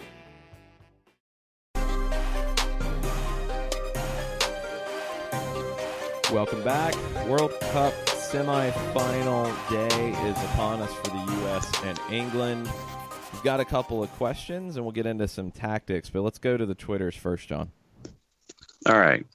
Daniel Price, with what we've been discussing this morning, especially with Jessica, and he needs some advice in addition to what he's asking here. He says, how does one leave work to watch the match at 3? Continuing on with the thought that we had earlier this morning, he's had a lot of people around him at his job who don't normally talk about soccer, and they ask me with genuine interest about the Women's World Cup. It's awesome that there is interest in the sport, and more people are becoming engaged.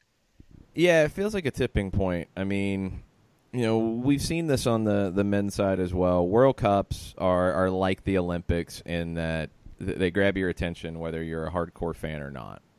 And, I mean, I can speak from a men's World Cup perspective of, going back to 94 was different because it was here and you didn't have a professional league to build around and all of that. 98 kind of happened and it wasn't that big of a deal. The games were on ESPN. The games were in the afternoon from France. The U.S. didn't play well, so there really wasn't a lot of excitement. 2002 was weird because it was in the middle of the night because the games were in South Korea and Japan, but the U.S. played really well, and it got some buzz, and you started to have, viewing parties, and the mainstream media were like, why are people going to a pub to watch a game at 5 in the morning? What is going on with this? And that was a thing. 2006, you had a different conversation because the U.S. was coming off of a strong World Cup. The games were in Germany, so they were at a good time slot in the middle of the day. The U.S. didn't play well. But that felt like, okay, this is becoming a little more mainstream. 2010 was a big deal. It was a big deal before the Landon Donovan goal, and it was a completely bigger deal after that. That felt like the United States hockey team 1980 moment for American soccer. That goal from Landon Donovan was that moment, and it feels like everything was changed after that. The level of interest from the game against Algeria to the knockout game against Ghana, it felt like night and day. And 2014 picked up where that left off. You also had amazing kickoff times for the tournament in Brazil. You had great matchups to promote, and it was a big, big, big deal, and everybody was on board. Now, what was cool was then you look at the crossover. So let's go back to 2011. 2007 on the women's side. The big talking point was at the very end when the U.S. was demolished by Brazil and Hope Solo was put on the bench to start Brianna Scurry. Hope Solo had been the best goalkeeper in the tournament, and she was benched in a World Cup semifinal, which was one of the worst coaching moves I've ever seen in my life. In any sport, any level, anything. Blows my mind that even happened. It did. Hope Solo had a lot of things to say about it. You had all of the drama after that. Well, then you had the 2008 Olympics where the U.S. wins the gold, and it's a big deal. And you move on. 2011, people were watching, and people were watching out in soccer places, but not in huge numbers. I mean, I remember watching those games from 2011, and there weren't that many people who were really engaged with it. 2012, the Olympics, a little bit better, a little bit more. 2015, however, that World Cup, for the U.S. matches anyway, felt like a men's World Cup. It did. It didn't feel any different than the year before for the men. It was a big, big deal. It felt really big. And people were all over it and wanting to watch that team and support that team. And then you go on to win the thing. That helps. It built as the tournament went on. The U.S. games were big, I think, throughout the whole tournament, but the discussion around other teams did pick up. It was a little slow. This feels like night and day this year, where you're talking about all the teams in the tournament. There's been so many good games. The coverage has been really good overall, and you have a U.S. team in the semifinal. So it's kind of the perfect storm. Now, for women's soccer, I feel like on the men's side, MLS has been able to take advantage of all of that interest from a World Cup. On the women's side, you haven't seen that enough. You know, you had the WUSA start a couple years after the 99 World Cup. Poorly planned. It was out of business in 3 years. It was just poorly planned. It wasn't capital. You didn't have enough money. You blew through the money too fast. It just didn't work. The next one was even worse when it came to the planning, and then you made the decision to bring in the guy from Magic Jack, and he basically nuked the whole thing, and it was just, it was even worse somehow. That was coming on the heels of, that started in 2009, so that was after the 2007 World Cup in 2008. Then you started the NWSL, and it was started in a different way. It was started on a smaller scale. It was started with room to grow, which was the way you had to do it. That was absolutely correct. But this feels like the tournament that, okay, now the NWSL really has to grow up and take full advantage. And I hope they do, and I hope they can, and maybe it starts next year. It needs to. But this is a tournament at the Women's World Cup level for this go-round that feels completely different than any other one before. Even different than 99, because 99 it was a big spectacle, but there really wasn't a lot of real conversation about the game and what's next and different teams around the world. This feels very different, and it feels like a huge opportunity for the NWSL. And I think other leagues around the world are going to take advantage, and I hope the NWSL can here domestically, because that's the next step for pro women's soccer, is to capitalize on a World Cup that's going to get casual fans. It's going to get people excited. You're going to get the national pride element playing in. All that's great.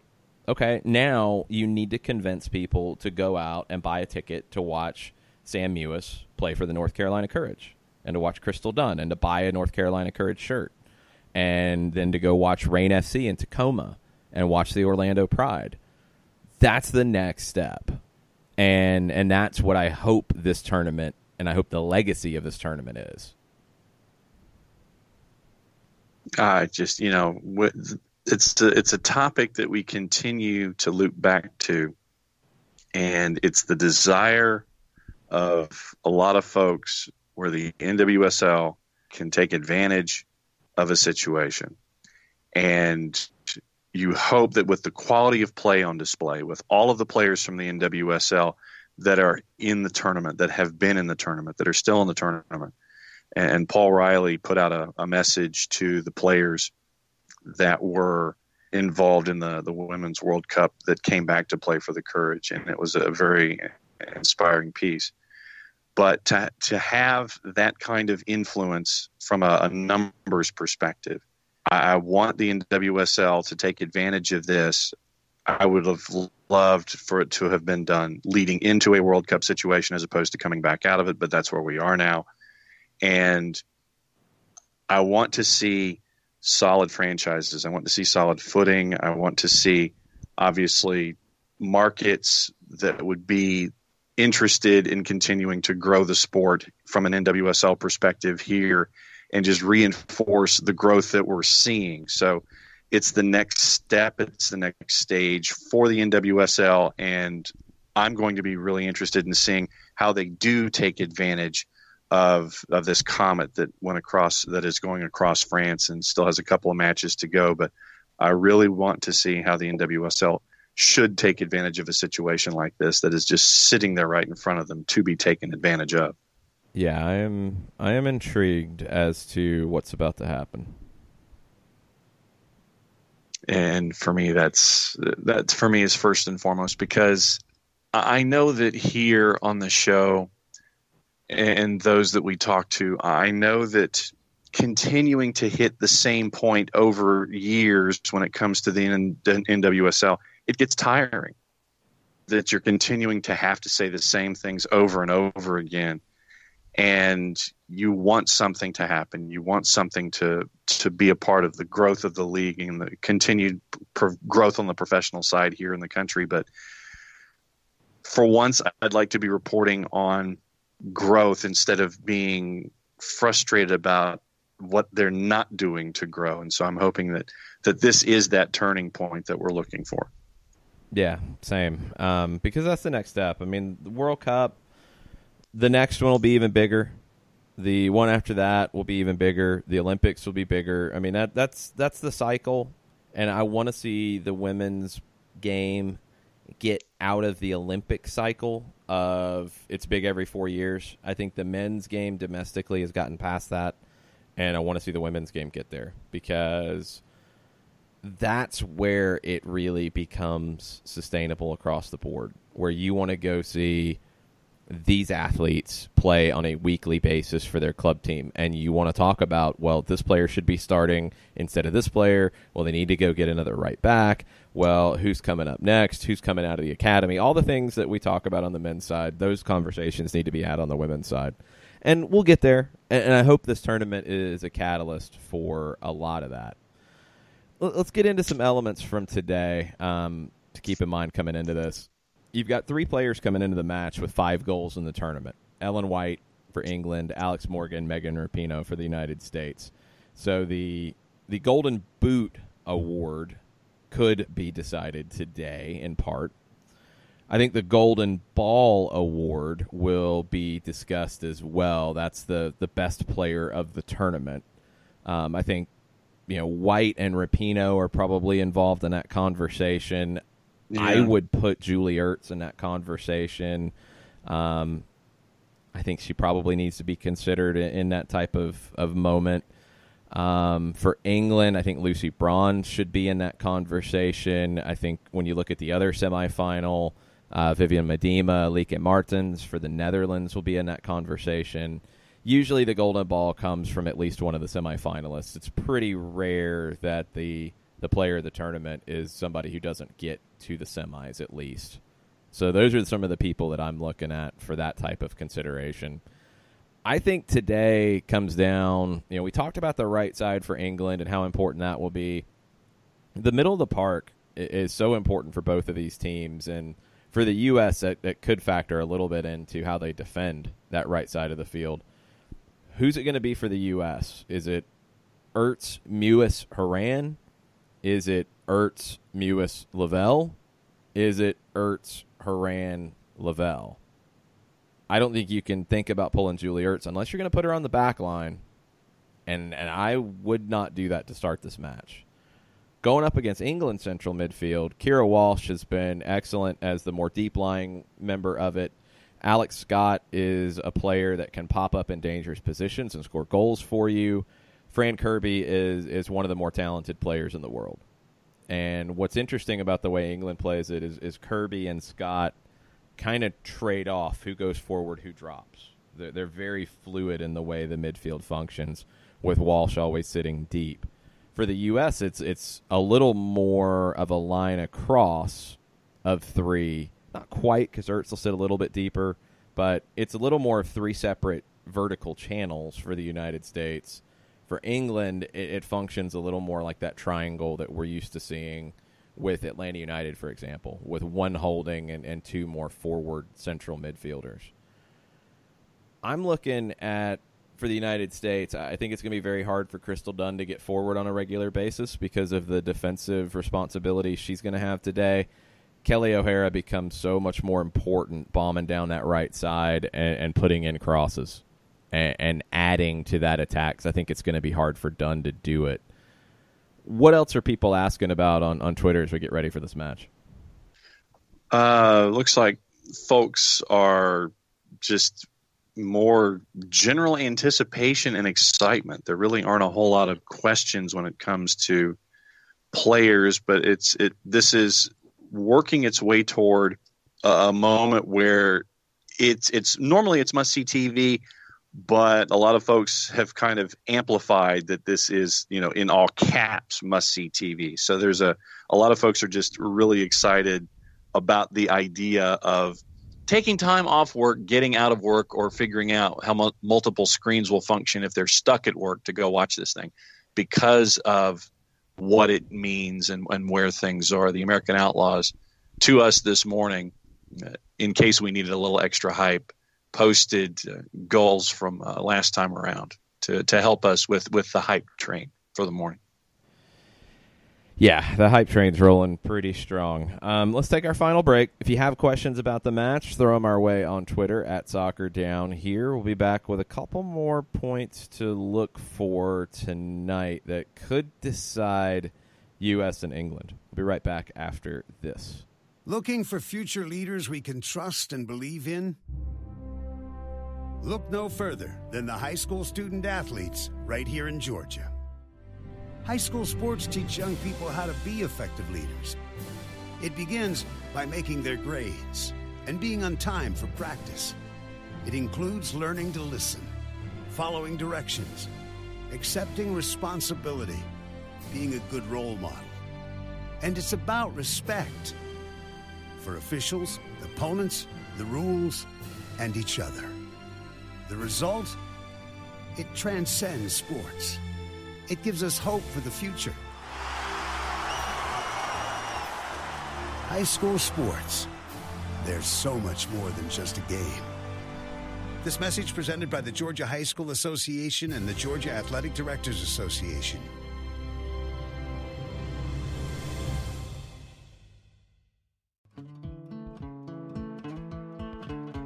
Today's show is presented by ATLUTD Associates, personal injury lawyers with over 30 years of experience, supporters of Atlanta United, Faction, and Inter-Atlanta Youth Football Club. If you've been hurt in a wreck, contact Steve today at steve@aa-legal.com or call in 24/7 at 404-377-9191. The initial consultation is free. We know that every driver is different, and a one-size policy does not fit all. That's why Country Financial offers a variety of discounts, so you get the coverage you need and the savings you deserve. From good driver to good student, multi-policy to multi-car, we've got a discount to suit every driver. Call Jason Wright at 678-568-6871 today to see what you could save. On Facebook at Jason Wright Agency, or by phone at 678-568-6871. Discounts vary by state. Policies issued by Country Mutual Insurance Company, Country Preferred Insurance Company, or Country Casualty Insurance Company, Bloomington, Illinois.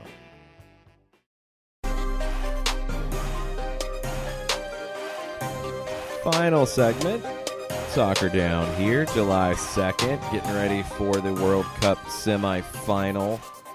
Kickoff around 3 o'clock today. This is on Big Fox. If it's not, they're really doing something wrong. I'm just going to assume that it's on Big Fox. Yeah. Because their ratings have been big, and they will be even bigger today for this one, U.S. and England.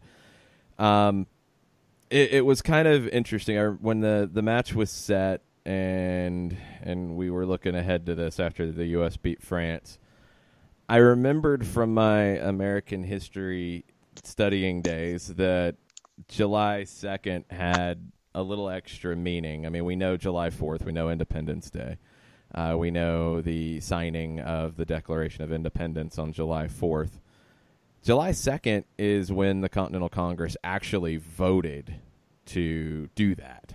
It's when they actually voted to move forward with this. So John Adams wrote in his diaries at the time, paraphrasing, that July 2nd would be the date that there would be celebrations and parades and all of the things. Well, it didn't work out quite that way. But July 2nd today for the U.S. women's national team, and honestly for women's soccer as a whole, and that will come later. I think this is the type of game that can go down in the annals of women's soccer history.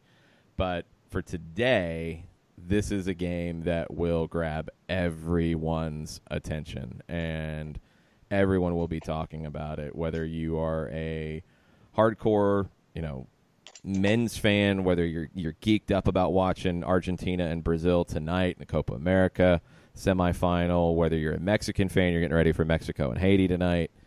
This game will be right there with the other two. And look, I'm not a huge fan of CONCACAF and CONMEBOL doing what they did this summer and having games on the same days and at times at the same time as the Women's World Cup. I honestly think that's incredibly insulting and disrespectful and should never happen again. Today is a day where the times are staggered, and it's interesting to see from people who will be engaging with all of them what the reaction is. I don't like it, and I hope it never happens again, but I'll be curious to see if it helps or hurts today the interest in U.S. and England. Eichmann, getting into our discussions about players and things, he said that England has been very, very good defensively and has, I think they've only given up, one goal less than the U.S. One goal in the tournament. Period. Yeah. They gave up, the last time they gave up a goal was the first game, 79th minute against Scotland. 2 3-0 wins in the knockout round. Their road has been different. They did keep Japan off the board, and they kept Argentina off the board in the group stage. Japan was a definite worthy opponent. Talking about a team that's been to the final back-to-back years, won in 2011, runner-up in 2015, a team that knocked England out in the last tournament and got to the final in the semifinal. And that's going to stick with England. I think beating Japan earlier in this tournament was a big deal for them. Now they get back to where they were last time around, and they have to find a way through this stage. I think they're a different team than they were 4 years ago. I think they're a different team than they were at the She Believes Cup. This is a team that I feel like is as good as anybody in this tournament. And I felt like that honestly coming in, and I feel like maybe they've been the team outside of the U.S. that has grown the most in the tournament. Look, there were a lot of questions about the United States coming in, and I had a ton of them. they've outperformed where they were coming into the tournament. That's the sign of good management. That's the sign of Jill Ellis doing a very good job. Can they continue that? England is a team that feels like it's coming into its own. Are they ready to take that next step?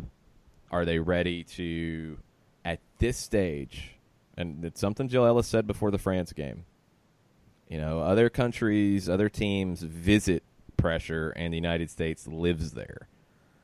This is a different set of pressure for England than they deal with on a regular basis. Are they going to be able to raise their game to that? Are you going to get that, worrisome play out of the back from Millie Bright in possession? Are you going to get that moment where Alex Greenwood at left back goes forward where maybe she shouldn't and Kelly O'Hara runs past her? Flip side, are you going to get that moment where Lucy Braun steps up and does something brilliant? Are you going to get that moment where Ellen White, a player who played out on the wing previously and has become just a really good number 9 for this team, are you going to get that moment where she converts in front of goal? That's where you're at in a World Cup semifinal. It's going to come down to those individual moments. And coming in, you'd have to think that the U.S. has more players capable of those moments. But can England and this roster that doesn't want to be second to the United States or second to Germany or second to France, they want to be at that same table, or they want to be sitting at the head of that table. Can they take that spot today? I think they have the talent to, and I think they have the personnel to do it, and I think they have the manager that can get them there.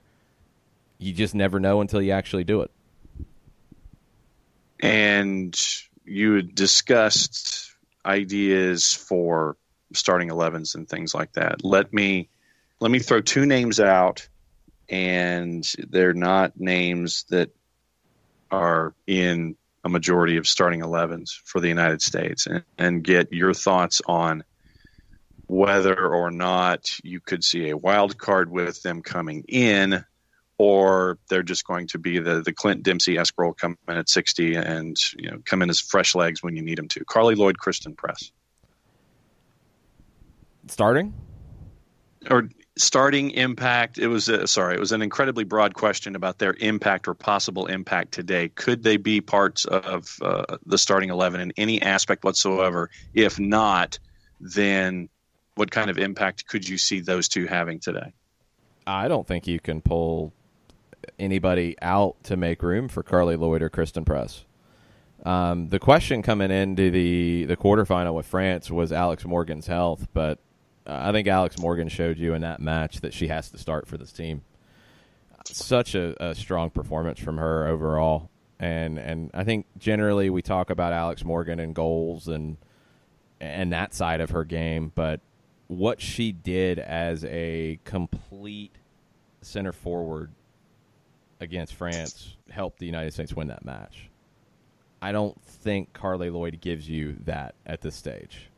So you have to start Alex Morgan. If she's 100% or close to it, you have to start Alex Morgan.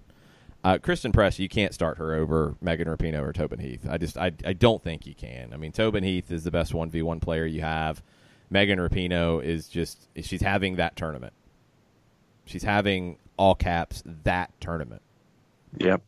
And you can't sit her. You can't. I mean, and that's why you get into this situation with, no, Rapinoe's not going to track back a ton on the left side. You don't want her to. You don't want her to burn her energy in that way. So you have to deal with it from a tactical perspective of having your midfield slide over and give more cover. That's the sacrifice you make.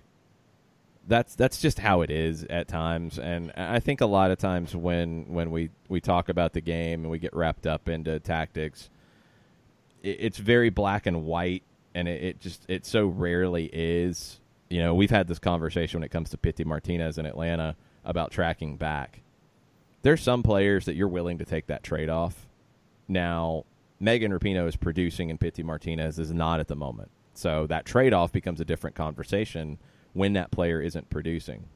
But right now, Megan Rapinoe is ending up in the right positions on a regular basis to have big moments and score big goals for this team. You let her be her, and you let her play the game that she is going to play. And you have to just understand that means defensively you're going to have to deal with that. That's the trade-off.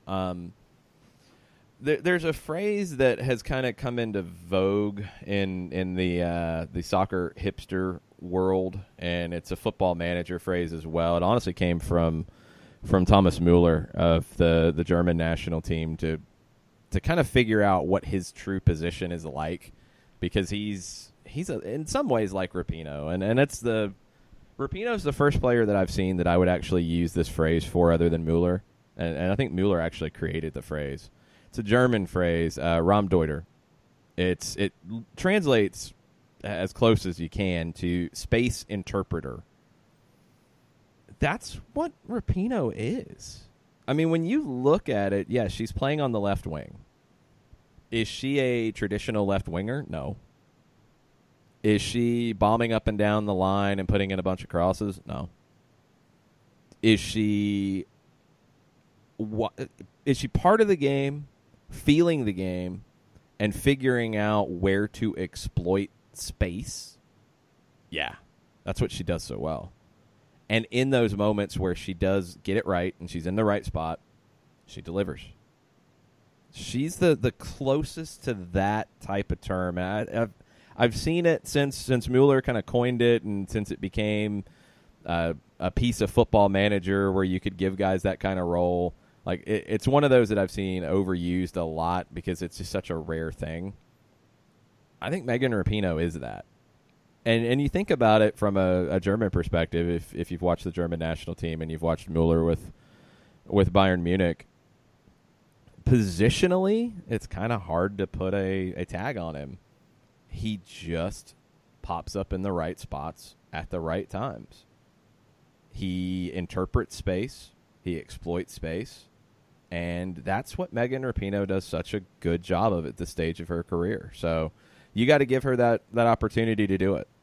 And with Alex Morgan holding down the middle of the park, with Tobin Heath on the opposite side as a 1v1 threat at all times, Rapinoe's in a very free role on the left side.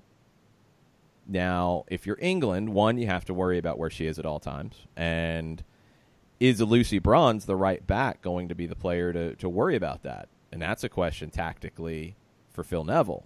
And I'll be curious to see if he does that. Because I kind of think he won't.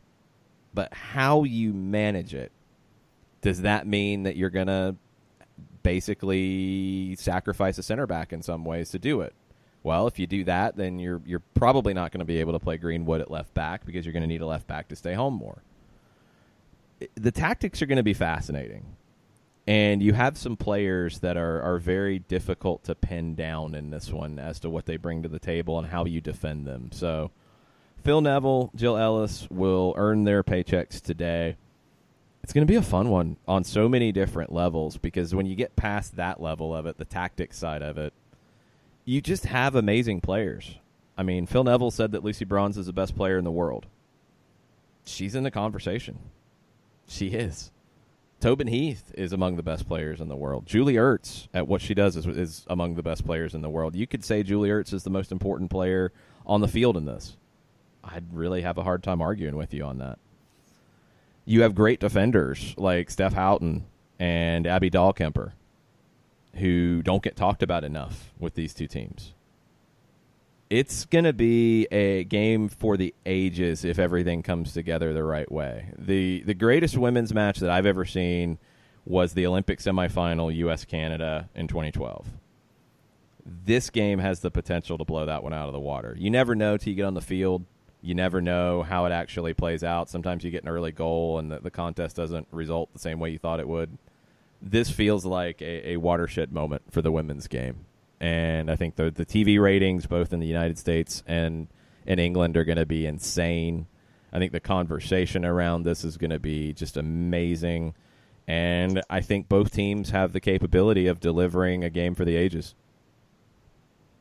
Looking forward to it at 3 o'clock. One question that was popped up in my head also, when you were talking about Megan Rapinoe having that tournament, all caps, who was the last U.S. player, men's or women's, on an international stage before Megan Rapinoe to have that tournament?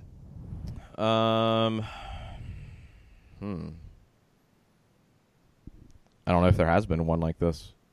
I mean, on the men's side in the modern era, you didn't really have it in 90. 94 was a collective. You didn't have it in 98. 2002, it was so many different players that grabbed your attention, but maybe Landon Donovan had that tournament in 2002, kind of his first real bow on the international stage.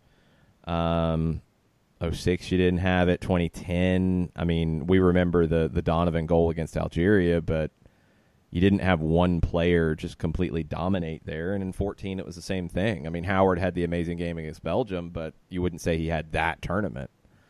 On the women's side, I mean, Carly Lloyd had that conclusion to the tournament in 2015, but not the whole tournament. I don't know. I don't know if there is another one who's had that. And yeah, the off the field stuff plays into it as well. I mean, it obviously does. We know that, and that increases the conversation around what Rapinoe's doing in this tournament. But it just kind of feels like, man, this is her year. This is her tournament. Now, to do that, to have that go down in your legacy, well, you got to deliver in the semifinal. And there's going to be a lot of eyes on Megan Rapinoe today and how she handles that pressure. I mean, the English media came out and wanted to go down the arrogant road. Yeah, this team is arrogant. I don't think they would necessarily even argue with you on that. That's not a bad thing. Tell me a championship team that wasn't arrogant. Don't you want that? You want that confidence and swagger and arrogance as a part of your DNA when you're chasing a championship? Don't you want to have that kind of swagger? You don't win it if you don't have it. If you don't have that arrogance, you don't win a championship, flat out. And yes, women's athletes can be arrogant, and that's not a bad thing. This team, and it's something that Jonathan Tannewald's mentioned multiple times, this team has an edge to it that he hasn't really seen before. And yes, it rubs some people the wrong way. And that's a shame. Athletes with an edge so often are celebrated. Women's athletes with an edge should be celebrated. Yes, they celebrated goals after demolishing Thailand in the opener. Yep, that happened. Don't think they really cared. They play with a swagger. They play with a killer instinct that is not typical in the women's game. But it's why they are the number one ranked team in the world. And it's why they've been able to handle coming into a tournament without a ton of just strong play, question marks, lineup question marks. They've been able to handle all of that and get to where they are and improve as this tournament has gone on because of that killer instinct, because of that attitude. If you celebrate it on the men's side, you have to celebrate it on the women's side. And yeah, the English tabloids trying to make a thing of it. That's what they do ahead of these games. They would pick something about whoever the opponent is and do that. So don't take it too seriously. But yeah, this team is this team's a special team. And we're going to find out how special they are today. Because I think they're going to see their greatest test in the tournament. This England team is a team that can win this tournament. And they come in, I think, fresher. For the U.S. to get the win, they need that early goal. They really need that early goal. If this goes 120 minutes, I don't know if the U.S. can win it. I think the tired legs will start to factor in. And then it will take Carly Lloyd, Kristen Press, giving you special moments off the bench. They're going to have to. Because the last two games, the U.S. had to work a lot more than England did. And England has rotated their squad a whole lot in this tournament. So I think the U.S. needs a goal early. I don't think they need to go to extra time. If it goes to extra time, I would favor England. I think it's going to because England's that good. I hope the U.S. gets the early goal that they have been able to do in every match in this tournament and get early control of the game. Because you get that early goal, England has to take more chances when they go forward. That opens them up more on the counter, and the U.S. can kill them on the counter. They're so good when they break out. But they need that early goal, I think, to truly activate everything that they can be. So who starts fastest? That's probably going to decide the game, in my opinion. Before we go, Joe Bost is hoping the U.S. women's national team win, but regardless, it's been a great World Cup and many great stories for the world women's game. Matches have garnered massive ratings all over the world, hopefully opens purse strings for investors in the women's game. Yeah, it's just a necessity at this point because these tournaments are great and they come around every 4 years. The women's game to get to the next level needs that year after year. They need those ongoing storylines with the club game. And other countries are getting that. The U.S. has to continue to get that, or other countries are going to pass what the United States is doing right now. The other thing I would say about today that the U.S. needs to do is they need to play as fast as possible. I don't think there's a team that can play at the same pace as the United States. Sometimes that gets a little sloppy. That's okay. This U.S. team isn't like a dominant possession team where they need to stay organized, they need to stay patient. They're at their best when they're playing 150 miles an hour because I don't know if other teams have that kind of motor. So take advantage. If the game's back and forth and crazy, I think that favors the United States. If England's able to get possession and hold it and play some keep away, that's going to favor England in a big way. So it's going to be a fun one. We'll have plenty to talk about with our post-match show. It'll be somewhere between 15 and 30 minutes following the final whistle. And we'll be taking your questions and your comments. So tweet at us during the game. Tweet at us after the game at Soccer Down Here. It's a big, big day because then you get Argentina and Brazil, which, is kind of a big rivalry. That'll be this evening. Heard. Mexico tries to get to the Gold Cup final with Tata Martino watching from the stands. Jorge Thieler will be in charge for Mexico against Haiti. They should be able to handle that, but you never know. It's the Gold Cup. Things get weird.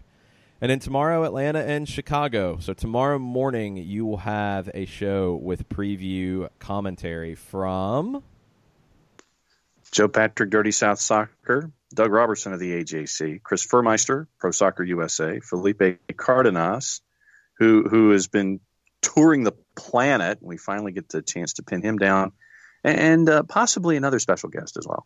All the special guests. That'll be in the morning in a recorded edition of Soccer Down Here. And then in the afternoon, we'll have a Wall Pass Wednesday Q&A live from Chicago with myself and Mike Conti. Until the post-match, whatever you got to do to get able to watch this game, if you have to have it on your phone, get the Fox Sports app. If you have to pull it up on your screen, you can do that through a variety of different Price, ways. are you listening? Whatever it takes. If you have a bad piece of chicken at lunch and have to go home for the rest of the afternoon, well, sometimes there that you happens. go. That's always possible. And then going home, you might end up getting detoured over to like a place like Hampton and Hudson or Hudson FC or Rera or Fido or any of the multitude of places that will have this game on. Sometimes it happens. So whatever it takes, this is going to be a big one. There'll be plenty of things to talk about later this afternoon. Thanks, y'all, for listening today. Thanks for all the great questions. And we'll be back in a few hours talking U.S. and England in the aftermath. Until then, much plot, y'all. Much plot.